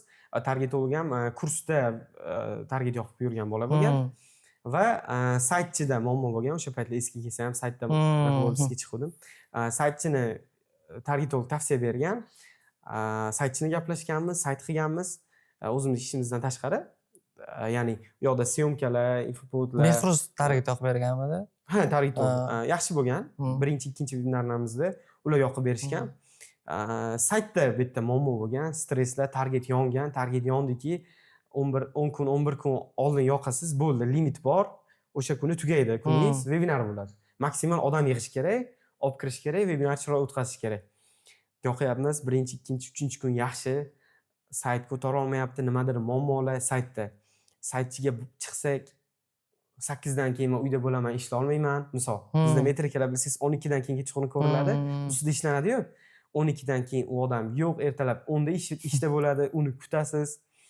Sayt ishlamayotgan holatlar bo'lgan, juda bosh og'riqlar ko'p bo'lgan. O'ziga ham chiqqanman, Umid akaga chiqqanman. Ya'ni sayt bo'yicha qanaqa saytni almashtirishga harakat qilganmiz va o'sha paytda tildada tezda sayt qilganmiz, unga ham ishlatganmiz. Shunaqa qilib, mana shu 10 kun, 11 kunda juda stress bo'lgan. Va target yoqilib, sayt orqali Telegramga odam yig'ish jarayonida shu bilan parallelni Telegramga yig'ilgan odamlarga ham progress olib borilgan, ya'ni progress qilingan. Nechta odam yig'ilgan? 12,500 atrofida, 12,500 ta odam. Buxorodagi birinchi vebinarimizda targetdan Telegram kanaliga sayt orqali odam o'tilgan va o'tgan odamlarni o'sha 10 kun, 11 kun davomida mana shu Buxoroda shunaqa proyekt qurilyapti, shunaqa lokatsiyada, mana shunaqa qulayliklari bor. Bu qulaylik hammada bor. Chunki u yoq bitta massiv bor edi, o'sha massivdan bitta qism. Mana shu qulayliklari bor va mana shu takliflarda o'sha kuni uy beradi. Faqat bu taklif bir kun bo'ladi. Taklif bir kun bo'ladi va 100 tagina uy uchun bo'ladi. Shu narsalar aytilib, Telegram kanaliga kirganlarga biz xohish uyg'otganmiz shu proyektdan uy sotib olishga. Lekin uy sotib ol demaganmiz. Yoki anaqada ham target reklamalarimizda ham registratsiya qiling, uy sotib oling emas. Mana shu loyihadan mana buncha oyga bo'lib to'lashga yoki mana bunaqa imkoniyatlarda yoki mana bunaqa narxlarda uy sotib olishingiz mumkin. Buning uchun bizda falon kuni bo'ladigan onlayn vebinarimizga qatnashing, batafsil ma'lumot olasiz o'sha joyda, xohlasangiz sotib olasiz. Lekin bu 100 ta odam uchun mo'ljallangan. Bu aksiya faqat 100 ta uchun. Shu narsa ham juda zo'r effekt beradi. Sonini qisqartirish va haqiqatda shunaqa 100 ta deb mo'ljallaganmiz, 100 ta deb niyat bo'lgan quruvchi bilan. Shunaqa va'da bo'lgan va boshlangan. Shunaqa qilib target yoqilib, odam Telegramga yig'yapti, xohish uyg'otilyapti Telegramga. Telegramga asosan proyektni maqtab turib faqat call to actionda falon kuni, falon soatda qatnashing. Bo'ldi, boshqachasiga bu yoqdan uy ola olmaysiz. Qatnashibgina uy olishlik shartini bilasiz. Ya'ni kirgan odamlarni ham proyekt haqida, loyiha haqida xohish uyg'otasiz, quruvchini haqida, background haqida aytasiz va vebinarga qatnashibgina uy sotib olishingiz mumkin. Vebinarga qatnashmasangiz uy sotib olish shartlarini bilib qola olmaysiz. Va 100 ta uy uchun deb call to actionda faqat vebinarga yo'naltiramiz. Kirdi, qizdirib turib vebinarga yo'naltiramiz. Shunaqa qilib birinchi zapuskimizda vebinariga yetib keldik. Webinar boshlandi. Webinar boshlanishidan oldin YouTube'ga go live, ya'ni nachat tugmasi bosilmayapti. Vaqt kelgan. O'sha joyda ham bitta stressda endi. Ya'ni hamma narsa tayyor. Adel продажи o'zida qilganmiz, bitta xatoyimiz geobrazniy oyna bo'lgan, mashinalar ko'p o'tadigan trassa bo'lgan, shovqin bo'lgan. Shovqinroq joy bo'lgan. Mayli, unisiga u bo'lgani. Endi webinar vaqti keldi, shu payt iyun edi adashmasam. Soat 9 da qiluvdik, 21:00 da. Chunki namoz vaqtlarini to'g'rilaymiz baribir. Hamma uyda bo'lishi kerak. Ha, hamma uyda bo'lishi kerak, tinch bo'lishi kerak. Misol 8 da qilsa, misol o'sha payt 8:20 larda shom vaqti ovqatlanishi, misol o'shalarni hisobga olib 8 da ko'pchilik qilayotgan paytda biz olganmiz, 9 da qilganmiz. 9 da qilganmiz va webinar vaqt kelyapti, boshlanyapti. Buxoroda hali hech kim zapus qilmagan. Biza 20:00 da kiring deb boshlanadi deb o'sha kuni juda ko'p progress qilganmiz-da. 20:00 bo'lyapti-da, ana YouTube'da efir yoqilmayapti. O'sha joyda stress, o'sha joyda ham eng muhim bunaqa, misol kuzatuvchilarga ko'rish mumkin nimadir olish mumkin bo'lsa, quruvchi stressga kiryapti, vaqti kelyapti, lekin o'zimni juda bosiqlilik bilan, o'z ichimdan asabiylashib turibman. Bosiqlilik bilan aka, hammasi joyida, bo'lib turadi bunaqa narsa. 10 minut, 15 minut hech narsa emas. Boshlanish odamni kutadi. Chunki bu yoqda kommentariy kelib yotibdi-da. Chunki webinar ko'rmagan Buxoro xalqi, zapus bo'lmagan, 21:00 deyildi. Shundoq ketyapti-da, yolg'on. Nimaga boshlanmayapti? Biz kutdik, odamlarni aldayapsizlar, yolg'on deb kelinyapti. Misol, hattoki shunchalik ishonish odamlarga qiyin bo'lganki, target yoqdingizki, webinar kunigacha Adel Pradajga odamlar kelib ketadi. Sotuv yopiq bo'ladi. Kelgan odamlarga ma'lumot beriladi. Takliflarimiz hali aniq emas. Takliflarimizni moliyachilarimiz ishlab chiqishyapti va xudo xolasa taqdimotda e'lon qilinadi. Rahbarlar hali tasdiq topmagan, rahbarlar taqdimotda e'lon qilishadi. Bering, Telegram taqdimot kanaliga qatnashganmisiz? Yoki qo'shilganmiz, qo'shilmagan bo'lsa qo'ldan olib, telefonni qo'shib berib, kanalni zakripitga, pinga qo'yib qo'yib, ko'rib turishiga, mana tepada turadi kanalingiz, qatnashsangiz bo'ladi. Hattoki o'sha paytda kelgan odamlar ham, Adel Pradajga keladigan odamlar ko'pligidan 100 ta uy uchun bu aksiya desa, odamlar ishonch yo'qligini qarang-da, ha bo'ldi, u 100 ta kimlar uy olishi aniq ekanda, biz kelib nima qilamiz degan. Ya'ni shu darajada ishonch yo'q qurilishda, ya'ni bu narsada. Endi qarang, ikkinchisi 21:00 boshlanadi kiring degan joyda 21:00 da webinar boshlanmayapti. 21:05, 21:10, 21:15 da boshlandi, 15 minutda sozlandi, qaytib yoqib. Shunaqa qilib sozlandi, ochildi. O'sha payt kommentariyalar kelib yotibdi, aldayapsizlar, biz aytgandik, biz bilgandik aldashini, mana aldayapti, 20 qani quruvchi stressda. Men kommentariyalarni o'qib, o'zim bosiqlik bilan, aka 10 minut, 15 minut normal holat, yarim soat ham normal holat. Odamlar kutishadi, qaytanga yaxshi, bemalol bo'lib olib ko'rishadi deb ularni bosib turib, lekin webinar o'tkazadigan bolalar oldiga borib, sekin anaqa qilib, to'g'rilaylik bu anaqani deb. Shunaqa qilib, endi u ham webinar qilib yurgan bola, muammo bo'lmagan. O'sha joyda qanaqadir qadar muammo bo'lib qolgan. Webinar boshlandi. O'zimda ham birinchisi, quruvchida ham birinchisi. Webinarda 12.400 mi shunaqa odam yig'gan bo'lsak, 2.700 ta kirgan, 21%. Zo'r. Shunaqa taxminan o'sha payt 21% konversiyada odam olib kirganmiz. Qurilishda, ya'ni uy sotuvida o'rtacha chek 40 ming bo'lgan. 10% o'zi o'rtacha konversiya. Bizda 21% bo'lgan o'sha paytda. 2.700 ta odam kirgan va webinarni juda chiroyli holatda o'tkazganmiz, e'lon qilganmiz, juda ko'pchilikka yoqqan. Shunday webinar tugadi-da, eshikdan chiqsak, ko'chada kamida 20 ta odam. Biz yozdiramiz, o'chiritga yozdiramiz. Endi mayli, mana o'zlaringiz xohlasangizlar, mana kelibsizlar, o'zlaringiz qog'oz qilinglar, biz o'chirit olmaymiz. Ertalab mayli, agar shu qog'ozinglar to'g'ri bo'lsa, o'sha o'chirit bo'yicha kelamiz. Ertalab bitta kelyapmizda Adel Pradajga. Odamlar kelib yozadi-yu.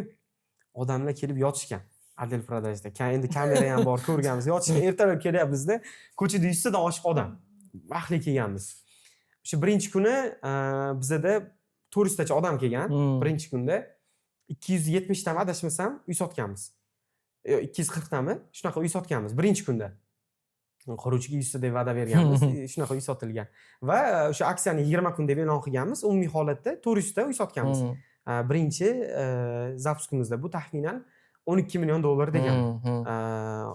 Ya'ni $12 million shartnoma va to'lov. Bu yerda faqat to'lov bo'lgan haqida gaplashaman, shartnoma o'zi undan ko'p. Va shunaqa qilib birinchi anaqamiz tugadi. Internetda men o'zim ham chiqishni boshladim, ungacha chiqmasdim. Instagram ochdim, o'zim ham chiqishni boshladim, chunki boshqa quruvchilar bilan ishlashim kerak. Undan keyin o'zi quruvchida, qurilish kompaniyasida 500 ta uy bor edi, o'sha payt boshlagan paytimiz. to'qqiz oyda adashmasam 96 tami uy sotilgan. Va biz bir kunda buncha uy sotyapmiz, bir oyda buncha sotyapmiz. Uy tugayapti. Va o'sha joyda yana Yangi O'zbekiston massivi bor edi. U yoqda 7,5 mingta uy, yana auksionda yerlar chiqyapti, joylar chiqyapti. Yana 1000 ta uy olinyapti, 1000 ta ob'yom. Shunaqa qilib ikkinchi naqamizga keldik. Ikkinchi vebinarimiz Buxoroning o'zida. O'shanga yetib keldik. Ikkinchisiga уже uy qo'yib, kattaroq xarajat. O'shanda ham 25 ming adashmasam targetga xarajat qilganmiz, uy qo'yganmiz. O'shanda ham kamroq xarajat bo'lgan. 4,5 ming tami adashmasam vebinarga odam qatnashuvdi va 500 ta uy sotdik. Bu anaqamizda 500 ta uy sotdik. Shu tariqa ikkinchi zapuskimizga yetib kelganmiz, ikkinchi vebinarimizga yetib kelganmiz, kunini aniqlaganmiz. Ikkinchi vebinarimizda boshqacha infopovodlar uy qo'yganmiz. Anaqa do'kon nijiloy qo'shganmiz, nijiloy olganlarga mashina beramiz deganmiz. Misol, shunaqa qilib infopovodlar yaratganmizda ikkinchisini o'tkazyapmiz. Vebinarimizni 500 ta uy sotyapmiz yana. Buxoro bozorida boshlandi quruvchilarga mana bular menimcha uy sotdi. Chunki o'shanga nisbatan qurilish ham tezlashib ketdi-da. Shuni adil продажамizning orqasidagi qurilish ham juda tezlashib ketdi. Ko'zga ko'rinadigan joy. Shunaqa qilib boshqa quruvchilar ham qiziqdi. Bozordagi faqat Buxoro bozori haqida gapiradigan bo'lsak, endi keyingi ishlarimizni mayli keyinroq gaplashamiz. Yana boshqa quruvchi qilishyapti. Bozordagi 3-zapusk yana keyingi quruvchi qilyapti. Bozordagi 4-zapusk. Va ikkalasi ham qila olmayapti. Mani qila olmayapti deganimga faktim quruvchi chaqirdi mani. Biza mana shunaqa ish qildik. Qachon chaqirdi? Shoshmang. Men 3-zapuskni qilganimdan keyin chaqirgan ekan. O'sha joyni to'ldiraylik. Ikkinchi vebinarimizni qildik. Zo'r bo'ldi. Bozorda 3-chi, 4-chi vebinarlar bo'ldi, o'xshamadi. Aytgandek, kutgandek bo'lmadi va bizga missiya bo'ldi, tugatishimiz kerak sotuvlarni bizni. Chunki 400 sotdik, 500 sotdik, 900 ta hali bu yerda 600 ta uy bor, turibdi. Bo'ldi, bu anaqamizni yopishimiz kerak. O'zi bitta proyektda 5 oyda ketma-ket 3 ta zapusk hech kim qilmagan bozorda. Ya'ni bitta quruvchi bilan ketma-ket 2 oyda ham 3 ta zapusk qilganlar bor, lekin har xil proyektda, har xil lokatsiyada. Misol, bittasi boshqa tumanda, viloyatda, bittasi boshqa va uchinchisi boshqa viloyatda, misol. Lekin bizda bitta lokatsiya, bitta dom, bitta qurilish 5 oyda 3 ta ketma-ket vebinar qilganmiz. Bitta loyihada va o'sha joy ham bozorda bo'lmagan holat bo'lgan. Endi boshqalar qilishdi, kutganiday bo'lmadi. Misol, sotmadi emas, sotdi. Sonlargacha aytib bera olaman, chunki quruvchi meni chaqirib aytgan. Keyin bizning missiyamiz, oldimizga missiya qo'yilyapti. 3-vebinarni o'tkazishimiz kerak. Quruvchi ham anaqa bo'lib turibdi, ikkilanib turibdi, chunki bu yoqda ikkita odam qila olmadi. Bozor to'yindi degan anaqa kelyapti. Men quruvchiga faktlar bilan qo'yib berdim. Mana shu joyda bularning xatolari bor. Men shularni to'g'rilasak. Nima xatolar bor o'shani aytasiz? Misol uchun to'g'ri odam yig'ilmagan. Botdan odam yig'ilgan, misol. Konkurslarda odam yig'ilgan. Yig'ilgan odamni vebinarga olib kirish konversiyasi juda past. Misol, zo'r odam yig'ganlar bor, konkursdan, boshqa narsadan, lekin vebinarga juda kam odam kirgan. Vebinarga qanaqadir kirishga motivatsiya bo'lmagan, misol uchun. Keyin o'sha paytda o'ylab, 2-3 kun o'ylab, quruvchiga taklif bilan borganmiz. Keling, mana bunaqa ish qilamiz. O'zi shu joydan oldin ikkinchi vebinarimizda juda erta boshlaganmiz target yoqishni. 14 kun, 15 kun oldin target yoqishni boshlaganmiz. Bilsangiz, auditoriya sovishi bor. Telegramga odam olib kiryapsiz, lekin vebinaringizni muddati juda uzoq bo'lsa ham auditoriya sovib qoladi. Keyin o'sha qarayapmizda, hali vebinarga 4 kun, 5 kun bor. 4 kun qolganda Telegram kanalidagi prosmotrlar tushib ketyapti. Odamlar sovishni boshlayapti. O'sha payt biz uy qo'yuvdik. Uy sovg'a qilaman obunachilarim va mijozlarimga deb 2 ta uy qo'yuvdik. Va obunachilarim degan joyni o'ynab olamiz vebinar oxirida degan yechim keldi bizga. Quruvchiga aytdim, kechqurun qarayapmiz, bolalar bilan analiz qilyapmiz, o'zimiz shtab kvartiramiz bor, analiz qilib o'tiribmiz. Xullas prosmotr tushyapti, nima yechim? Yechimga keldikda quruvchiga yozdim. Aka, ertaga qachon vaqtingiz bo'ladi? Bitta ko'rishaylik, gaplashaylik, masala bor. Xo'p. Nima masala? Ertasi kuni keldik, ko'rishdik, o'sha uyni vebinar oxirida o'ynab olamiz. Shunaqa qilib, hozir konversiyani ko'tarmasak, kirgan odamlarimiz boshida bilsangiz, targetdan arzonroq qaymoq kiradi auditoriyani. Keyin narx qimmatlashib boradi-yu. Buni qaytib tiriltirishimiz kerak. Sovda auditoriya qaytib isitishimiz kerak deb turib, shu qaror kelindi. Bo'ldi, bolalar hamma sovg'aga kirib sotuv bo'lmasdan qolmay, "Yo'q aka, ishoning zo'r bo'ladi." Xo'p, vebinar chiqildi. O'sha kunning o'ziga dumaloq video va nihoyat obunachimizga qachon uy berishimiz kuni aniq. O'sha kuni webinar oxirida beramiz deb yana ko'tardikda 4,5 mingta odam bo'ldi, o'ynadik. Webinar oxirida o'yin o'ynadikda 4,5 mingta odam kirdi, 500 ta uy sotdik. Endi bizda 3-webinarimizga keldi navbat. Bozorda anaqalar bor, kutilganday sotuv qilmaganlar bor. Va bizda qo'yilyapti missiya. Aka, quruvchiga biz sotishimiz kerak har qanaqasiga. Bo'ldi, mana bunaqa takliflar qilib bersangiz, qilib bera olasizmi? Ya'ni bozorda ko'ryapmiz nima yo'q va O'zbekiston bozorida ko'ryapmiz ta'mirlangan uyga talab katta. Va biz ikkita webinar qildik. Kelgan mijozlarimiz aksar 50%. Podключ topshirasizlarmi? Podключ topshiringlar. Podключ bizga qiziq degan nimalar bor bizda. Va bozorni analiz qilyapmiz. Podключ yo'q, hech kimda remontli uy yo'q. Biz olamiz, sotuvga chiqmagan bloklarimiz bor, remontga qo'shamiz va bitta uyni qo'yamiz, tayyor ta'mirlangan uyni qo'yamiz va u uy bizda webinar oxirigacha o'tirganlarga sovg'a bo'ladi deb qo'ydik. Va uchinchisi, bizda kvadratlar katta edi-da. Bilsangiz, uyni, misol 50 kvadrat uy 8 milliondan 400 million. Shunaqa bo'ladi-da, 8 milliondan 400 million.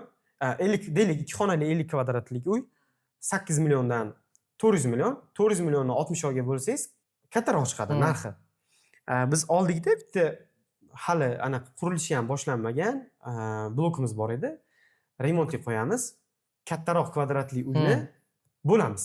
Hammasi hujjatlari bilan bo'lamizda, bitta kichikroq, eng kichkinasi bizga 50 kvadrat bo'lsa, bitta kichikroq 25-30 kvadrat oralig'ida bitta uy chiqaramiz, studiya. Va uni oylik to'lov juda arzon bo'ladi. Remontli uyni juda arzon oyma-oy to'lov bilan xarid qilishingiz mumkin degan infopovdni beryapmiz. Va bu uy soni cheklangan. Faqat o'sha bitta blokimizda bitta o'zi 80 ta uy bor unaqa. Va qolganlarimiz bor. Tushunarli. Ya'ni bu faqat bir dona emas, o'sha kam bo'lsa ham lekin bor, ya'ni sotib olish mumkin. Bor. Va o'sha ham odamni tezlashtiradi-da. Ya'ni webinarlar qilyapmiz, muvaffaqiyatli, boshqalar qilyapti. O'sha siqasi chiqqanday o'xshayapti. Quruvchiga ham sal nima. Infopod qilamiz, remontli hech qayerda yo'q, bozor analiz qilganmiz. Remontli uy qo'shamiz. Va kattaroq, bizni kvadratlar katta, oylik to'lov katta bo'lib chiqadi. Bitta uyni sal kichraytiramiz, ideyalargacha berganmiz. Mana bu uyni mana bunaqasiga bo'lsa, taxminan mana bunaqa kvadrat kelib chiqadi deganmiz. 27 kvadratli uy chiqarganmiz. Uni remontligini boshlang'ich to'lov hisoblasa 3 million 300 dan chiqadi. Va u uydan bitta podyezdda ikkitadan 10 ta, umumiy 20 ta ekan. Va remontli uy 80 ta, aynan biz reklama qilayotgan uy 20 ta. Va mana shu infopodni o'rtaga qo'yganimizdan keyin va webinar oxirigacha qatnashganlarga bitta bir xonali remont qilingan uyni sovg'a qilamiz deganimizdan keyin shunaqa PR bo'lgan. Buxoro shahrida juda katta PRlar bo'lgan va Abdelprodajga keladigan odamlar ham kuniga 40 ta 50 ta odam olaman uy deb kelyapti. Chunki ular birinchi webinar ko'rdi, ana qilmadi, ikkinchi webinar ko'rdi, nima qilmadi-da, lekin uchinchisini ko'ryapti. Mana shuncha odam ishonch bildirdi, biz ularni chiqaramiz. Mana qurilishimiz, o'sha paytda chiqargan videolarimiz mana 5 oyda 5 ta qavat ko'tardik. Mana bu blokimizda 5 oyda mana bunaqa ishlar qildik. 5 oyda bizda 1000 ta odam ishonch bildirib uy sotib oldi. Mana biz sotib oldik, haqiqatan rost ekan, qatnashdik webinariga, ishtirokchisiga aylandik, rost ekan degan narsalarni berardik-da va remontli qo'shdik, o'sha aytganimdek. Va bu juda katta PR bo'ldi. Va eng webinarimizda o'sha payt O'zbekiston bozorida rekord darajasida odam kirdi, 9200 ta odam kirdi. Undan oldingi rekord 9000 ta bo'lgan. Undan oldingi bizda 9200, no, oshdi. Efirda 9200 ta odam uyga taqdimotda o'tiribdi. Xuddi shunaqa. Crazy. 50 ming odam Telegramda 50 ming odam va 9200 ta odam webinarda qatnashib turibdi. O'sha payt. Hammasi buxoroliklar. Endi uy bor, sal Navoiyga o'tib qolganlar bor. No, endi baribir o'sha target odam yo'q. Shunaqa, target auditoriya buxorolik. Ya'ni o'sha paytda O'zbekiston bozorida rekord qo'ydik. Webinarda odam ko'p olib kirish bo'yicha. Konversiya foiz bo'yicha u hali ham rekord. Bizni qilgan anaqalar 21%, juda ko'p joyda yo'q narsa. Va 9200 ta odam qatnashgan bo'lsa webinarda, ertasi kuni Abdelprodajda ertalab 750 ta odam kelgan. jonli navbat yozilgan 750 ta odam. Noyabr oyi 6-noyabr ertalab havo juda sovuq, minusda. Issiqdan endi sovuqda o'tilgan period edi. Sovuq edi. Katta palatkalar tashkil qilganmiz. Ichida isitadigan moslamalar qo'yganmiz. Limoncha, kofelarni tashkillashtirganmiz, odamlarni ketkazmaylik deb. Ko'chadagi mashinalarni ko'rsangiz, xuddi to'yxonada kelgandek, oshga kelgandek, ana mashinalar. Va sotuvlarni boshladik. O'sha paytda bitta reality qildik o'zimizga Telegramda. Qaysidir odamlar buncha sotmaydi, misol. Qaysidir joylarda o'zimiz eshitdik, o'zi buncha sotishmaydi, olib chiqadi degan noto'g'ri ma'lumotlar. Noto'g'ri ma'lumot. Va bunaqa ish qilsam ham menga yengil tegardi bu narsa. Men imini shunaqa ish qilmaydigan odamman. Va chiqyapti-da, shunaqa gaplar eshityapti. Keling bitta reality qilamiz dedikda, shartnoma 900 nechidirga kelgan. Shartnomalar 0 dan quruvchilar bilan 900 nechidir shartnoma bo'lgan. Ya'ni bizani birinchi, ikkinchi zapuklarimizda 900 nechidir shartnoma bo'lgan. Keling, qanchadir shartnoma raqam bermaymizda 1000 dan boshlaymiz shartnomani va reality qilamiz. Birinchi sotib olgan mijoz bizda 1000 birinchi shartnoma bo'lishi kerak. Va mana shuni kun davomida qo'yib boramiz odamlarga, ya'ni internetga qo'yib boramiz. Mana 200 ta uyga qo'yganmiz, mana 50 ta odam oldi, 100 ta odam oldi, 200 ta odam oldi. Soat obedga 2 gacha 250 ta uy sotganmiz o'sha payt. Obedga 2 gacha. Odamlarimiz ko'ppa-to'q qaytgan, sababi biz reklama qilgan uy remontli uy. Soat 8 da sotuv ochilgan bo'lsa 10 da tugab qolgan. O'zi misol sotuvda 500 nechta 600 ta uy bo'lsa 80 ta remontli bo'lgan. Bizning fokusimiz remontlida bo'lgan. Va uy tugab qolgan. Unaqa remontli tugab qolgan, patok qaytish boshlagan. O'shanda ham ertalab 1000 birinchi shartnoma boshlangan bo'lsa, soat 2 da borib 250 ta 1200 nechinchidir shartnomalarga yetib kelganmiz obedgacha. Kechgacha 300 dan oshgan. Va yana qaytishning ikkinchi sababi уже kattaroq kvadratura uylar qolgan, nixadovoyroq variantlar. Endi nixadovoy ham demaydi, katta uyni oylik to'lov katta chiqadi. Segment unaqa oylik to'lov katta to'lay oladigan segment emas. Shular qolganini hisobiga, variant kam qolganini hisobiga ham odamlar qaytishni boshlagan. Shunaqa qilib rekord zapuskimizni o'tkazdik. Video yozdim, chiqardim, O'zbekiston bozorida yangi rekord qo'ydik. 9200 ta odam qatnashtirdik. Uzoqqa cho'zilmadi. Qanchadir kundan keyin o'sha noyabr boshida biz qilgan bo'lsak, sal keyinroq boshqa zapusk bo'ldi. 10 ta odam qatnashdi. U yoq tomondan ham istoriya qo'yildi, rekordni yangilab oldik. 10 odam kirdi. Konferensiya boshlandi. Konferensiya. Endi bu sog'lom konferensiya. Sog'lom raqobat, sog'lom. Boshlandida, bu yana anaqa bor. Missiya bor, o'tish kerak. Ya'ni sog'lom raqobatda. Xo'p, shunaqa qilib vebinarlarimiz o'tdi. Samarqand bozoriga kirdik. Samarqand bozorida ham Samarqand bozorini analiz qildik. Shunaqa qilib Samarqand bozoriga ham kirdik. Samarqand bozorida ham vebinar o'tkazdik. O'tkazgan vebinarimiz o'sha paytda 3 ta vebinar Samarqandda bir vaqtda edi. Taxminan 9 kun oralig'ida bizniki, boshqa quruvchiniki va boshqa yana quruvchiniki bir vaqtda vebinar edi. U yoqda ham o'zini infopovdlarni ishlab chiqdik va o'sha infopovdlar bilan Samarqand bozorida ham juda yaxshi sotuvlar qildik. Infopod va offer. To'g'rimi? Ya'ni misol uchun infopod deganda qanaqadir faqatgina o'sha qanaqadir odamlarni jalb etadigan narsa emas, va offer konkret auditoriyaga qiziq bo'lgan. Infopod qilamiz. Auditoriyaga qiziq. Chunki men yana ham ko'proq tushuntirib berish kerak deb o'ylayman. Bu yerdagi auditoriyaga baribir odamlar ahmoq emasman. Misol uchun istalgan odam, pul topadigan odam, ertaga pulni to'laydigan odam ahmoq emas birinchidan.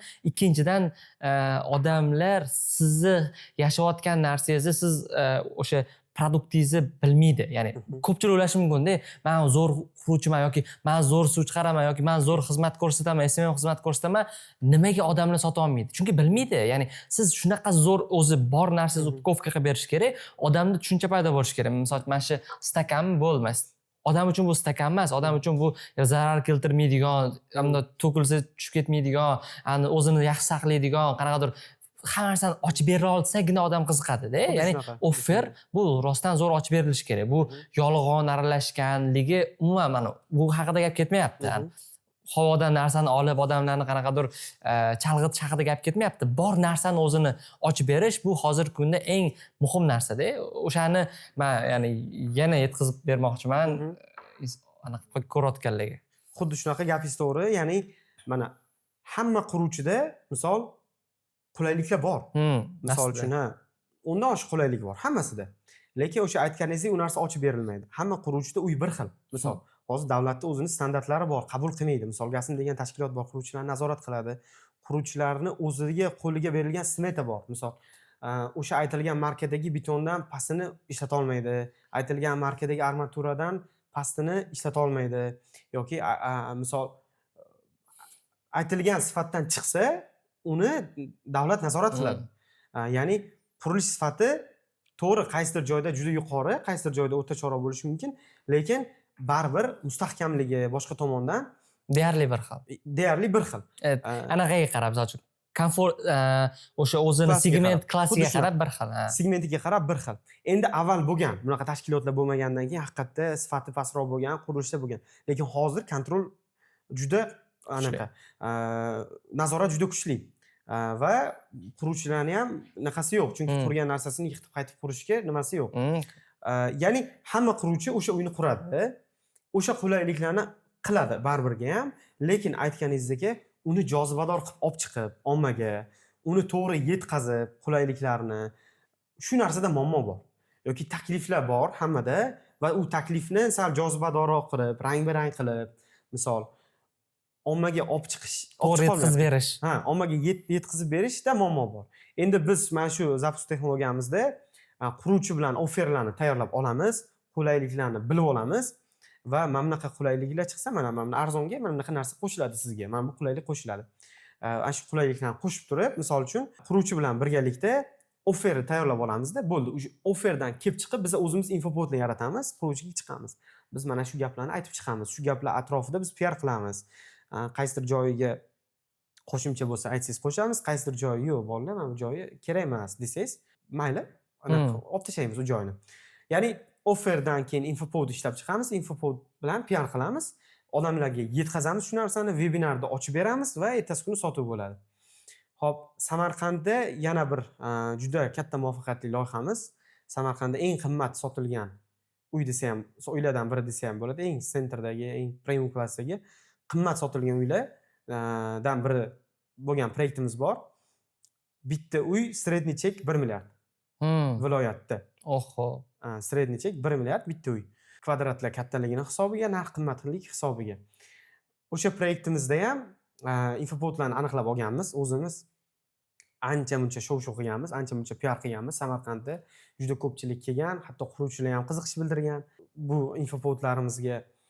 Chunki o'sha shaxsiy brendini qilgan quruvchimizda o'ziga ham yetkazishganda zo'r bo'ldi. Biz kuzatdik, ya'ni vebinarlardan keyin.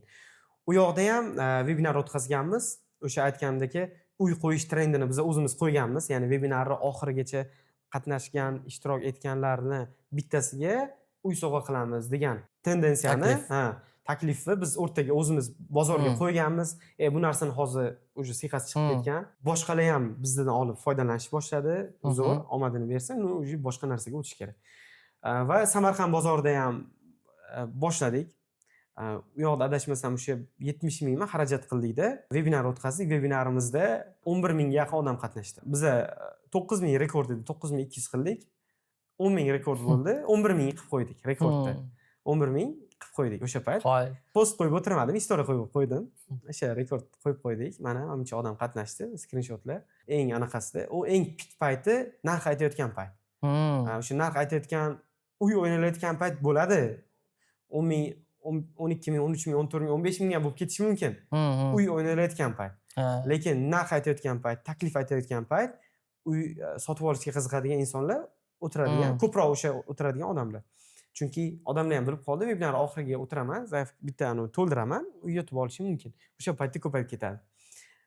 Shunaqa qilib vebinarlarimiz o'tib keldi. Zo'r. Ya'ni 11 mingga yaqin insonni vebinarda bir vaqtda o'zida sotuv qanaqa bo'ldi?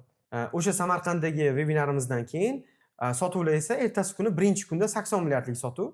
80 milliardlik sotuvda uy ko'p emas, aytganimdek 1 milliardlik o'rtacha uylar sotganmiz, 79 ta uy sotganmiz. Birinchi kunda bu 80 milliard bo'lgan. Qaysidir joyda 80 milliardga olib chiqishlik uchun 200-250 ta uy sotishga to'g'ri keladi.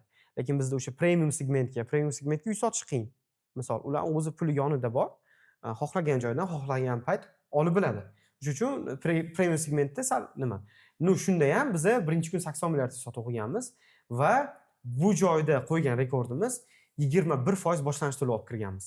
Ya'ni o'zi zapusklarda komfort ekonom klassida 8%, 9%, 10, 11, 12% gacha pul olib kiriladi. Keling maksimum bo'lsa 15% gacha Demak, boshlanish yerda to'lovi. 21% bo'lsa, o'zi qancha ko'p protsent boshda oladigan bo'lsa, shuncha chiqib ketish anaqasi kam bo'ladi. Risk shuncha anaqa bo'ladi, kamayadi. Shunaqa qilib 21% boshlanish to'lov premium segmentda to'lov tushirganmiz. Endi u birinchi kunda yana keyingilargacha biz 200 ta uy sotganmiz. Zo'r. Adashmasam. 1 milliardli uydan 200 ta. Zo'r. Xo'p, Shohjahon podcastdan oldin gaplashganimizda yana xudo xolasa proyektlar bo'layotganligini, bir nechta jarayonlar ketayotganligini aytdingiz. Endi savol, misol uchun mana 1 yil oldin boshlagansiz bu yo'nalishda va 1 yil ichida judayam kamdan kam inson qilishi mumkin bo'lgan natijalar, ya'ni misol uchun 100 million dollarlik sotuv, aytaylik tegizda misol uchun BMW X7, Tahoe deganlarga olib bergansiz, hovli qurayotganligingizni aytdingiz, ya'ni misol uchun bu yoqda investitsiyalar ko'chmas mulk nechta xonadonlar, ya'ni boshqa bizneslarga investitsiya qilinganligi, ya'ni finansiviy juda ham yaxshi holatdasiz va buni juda ham xursand bo'ldim narsani eshitib. Va nima sizga yana bu yoqqa ishlashga, yana nimaga anaqa nima deydi, zarur ishlashingiz uchun, nima sizga drive beryapti bu yoqqa ishlashga, shu narsalarni ham aytib bera olasizmi? Bitta qiziq narsani o'zimga xulosa qildim va Xurshid To'rayev ham yaqinda bitta gapidan rostdan shu narsaga ilhomlandim. O'zi bitta insonga 300 minglarga yetib ortar ekan. O'zini misol aytish mumkin, nimadir mashina qilaman, uy qilaman, joy qilaman deyishiga bir 300 minglarda yetar ekan. 300 minglardan keyin bo'ldi. To'ynar ekan taxminan. To'ynar ekanda undan keyingi qanaqadir haqiqatda aytganingizdagi drive o'lib qolar ekan, motivatsiya o'lib qolar. Chunki sizni ba'zi narsalaringiz yopilgan. Misol qaysidir joyini kelib qo'ygan joyini, kelib turadigan joyini qilib qo'ygansiz, nima motivatsiya? Rostdan haqiqatda aytganingizdek. Bu narsa haqida bir chuqur o'ylaganmiz. Endi hammasini qanchalik chiqarib berish to'g'ri yoki yo'q bilmadim. Qisman chiqarib beraman. Bu hayotda keldik, yashayapmiz. Faqatgina o'zimizni misol uchun uy joyimizni qilib, mashinamizni qilib, qornimiz to'q yurishi bilan cheklanib qolsak, menimcha bu hayotda hech narsa qilmagan inson sifatida o'tib ketadi deb o'ylayman. Chunki siz nimadir uchastka qilganingiz, yaxshi mashinada, misol 150 minglik mashinada yurishingiz, oilangizni ta'minlab qo'yganingiz, har oy kelib turadiganini, yopiladigan, o'zingiz xarajatingizni yopiladigan kelib qo'yganingiz, bu hayotga nimadir katta narsaga erishdingiz degani emas. Bo'ldi, bu siz o'zingiz yopdingiz. O'sha 7-8 talik misol kishilik oilangizni ehtiyojlarini yopdingiz xolos. Lekin sizga imkoniyat bor qo'lingizda. Xudo beryapti sizga. Shu imkoniyatlardan to'g'ri foydalanib, ko'proq insonlarga manfaati istagan. Misol uchun, men investitsiya qildim. Toshkentda Apple gadjetlarni nasiya savdoga beradigan do'konga investitsiya qildim. Boshlanishiga misol, endi ishlagan paytimizda investitsiya qildimda, bo'ldi, menga bosh og'riq kerak emas, o'zi aylanib tursin, menga qanchadirga doxodni kelsin bo'ldi. Yoki uy-joylar, kvartiralar bo'ldi, bitadi. Bu hozir katlaman, ertaga bitadi, ham narxi oshadi. Ikkinchisi arendaga qo'yib qo'yiladi, bo'ldi. Bu passiv ishlar. Keyin sekin atrofga qarashni boshladim. O'zimga yaqin bo'lgan insonlar, o'zimga yaqin bo'lgan o'rtoqlar, qarindoshlardan boshladimda, meni qo'limda imkoniyat bor, qaysidir ishlarga buni tortsam, buni ham vaziyati, buni ham sharoiti yaxshilanib ketishi mumkin. Shu narsadan boshlandi. Va bu narsa qilgandan keyin ishoning odamga kayf berar ekanda bu narsa, ya'ni yoningizga tortyapsiz-da va ular ham qaysidir jarayonda yaxshi bo'lib ketyapti, yaxshilanib ketyapti va siz uni qilmadingiz, siz sababchisiz u narsaga. U o'zi qiladi yoki Xudo u narsani rizqini yozib qo'ygan bo'ladi. Va undan keyin misol kelajakdagi qanaqa maqsadlar, nimalar deganingizdek, haqiqatda biz maksimal katta biznes qilib, ko'proq insonlarga manfaatimiz tegib, misol har bir biznes o'zini klienti bo'ladi, mijozlari bo'ladi. Misol o'sha mijozlarga ham manfaat qilib, bu biznes qilinish jarayonida siz xodimlar ishlatasiz. Misol ularni ham qanaqadir rizqi kelishiga sababchi bo'lsangiz, menimcha juda katta narsa. Chunki o'zimda hali ko'p emas, 40-50 ta insonga qanaqadir manfaatim tegib, 40-50 ta inson uyiga nimadir rizqini olib kirishiga sababchi bo'layotganim menga juda zo'r bir adrenalin beryapti desam ham bo'ladi. Endi Xudo xolasa kelajakda qurilish sohasida kirish niyatimiz bor. Misol hozir deylik komandamizda asosiy boshqaruvda 8-10 ta bolalar bo'ladigan bo'lsa, qaysi joyda qurilish qiladigan bo'lsak, o'sha joyda yana Adel Prodajga menejerlar olamiz, 7-8 ta olamiz. Misol hozirgacha 40 tadan 60 tagacha insonni misol ishlatib, ularga qanaqadir uyiga rizq olib kirishiga sababchi bo'ldik va biza shu ko'proq insonga manfaatimiz tegishligi uchun o'sha aytganimdagi bazalar yopilgan, qiziq emas, dam olsa ham bo'ladi, lekin qo'lda imkoniyat bor. Qo'lda imkoniyat bor. Juda ko'p mehnat qilish ham shart emas. Yoningizda ishni boshqaradiganlar bor. Faqat ishni o'zini egasiga topshirib turib, undan kontrol qilib tursangiz bo'ldi. Kontrol qilmasangiz bo'lmas ekan, shu narsani ham bildim. Kimdirga ishni qaysidir topshirib qo'ydingiz, misol, uni bir haftadan keyin bitta qabul qilib ola olmas ekansiz baribir. Uni jarayonda kontrol qilib turish kerak ekan.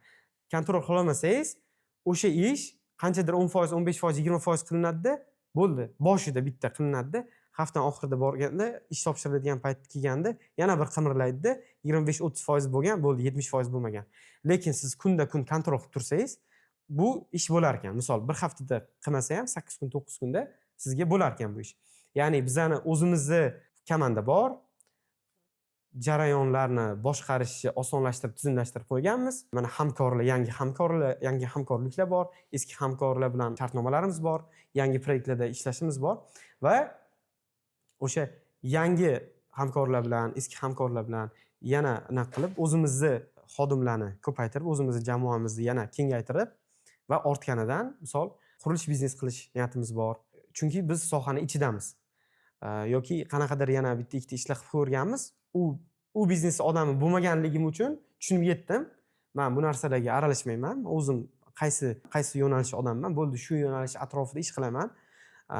Lekin boshqa yo'nalishda ish qilishlik nima ekan? Sizni ko'proq fokusingizni olib qoladigan jarayon ekan. Ya'ni, misol, Pareto qonunida bu yoqda 20% energiyamni sarflab 80% daromadimni olyapman, 80% energiyamni sarflab 20% daromadimni olyapman.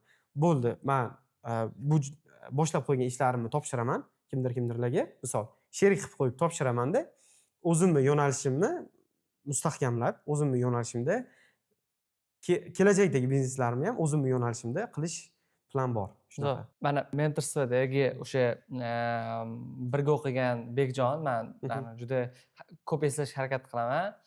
Zo'r keysda, misol uchun o'sha aytaylik media sohasiga men yaqin bo'lmagan bola mentorstvoga yozilgan, offline mentorstvomda va o'qib mana birga ishlayapsizlar. Misol uchun umuman background bo'lmagan, o'zi qanaqa bo'lyapti, misol uchun Bekjon Babi komandangizni a'zosi, misol uchun o'sha bo'yicha aytib bera olasizmi? YouTube'lari qanaqa, o'zi aytaylik background bo'lmasa ham qanaqa beplab ketdi, shu bo'yicha azizga aytsangiz, umuman o'zi mentorstv haqida ham aytib ketsangiz ham bo'ladi.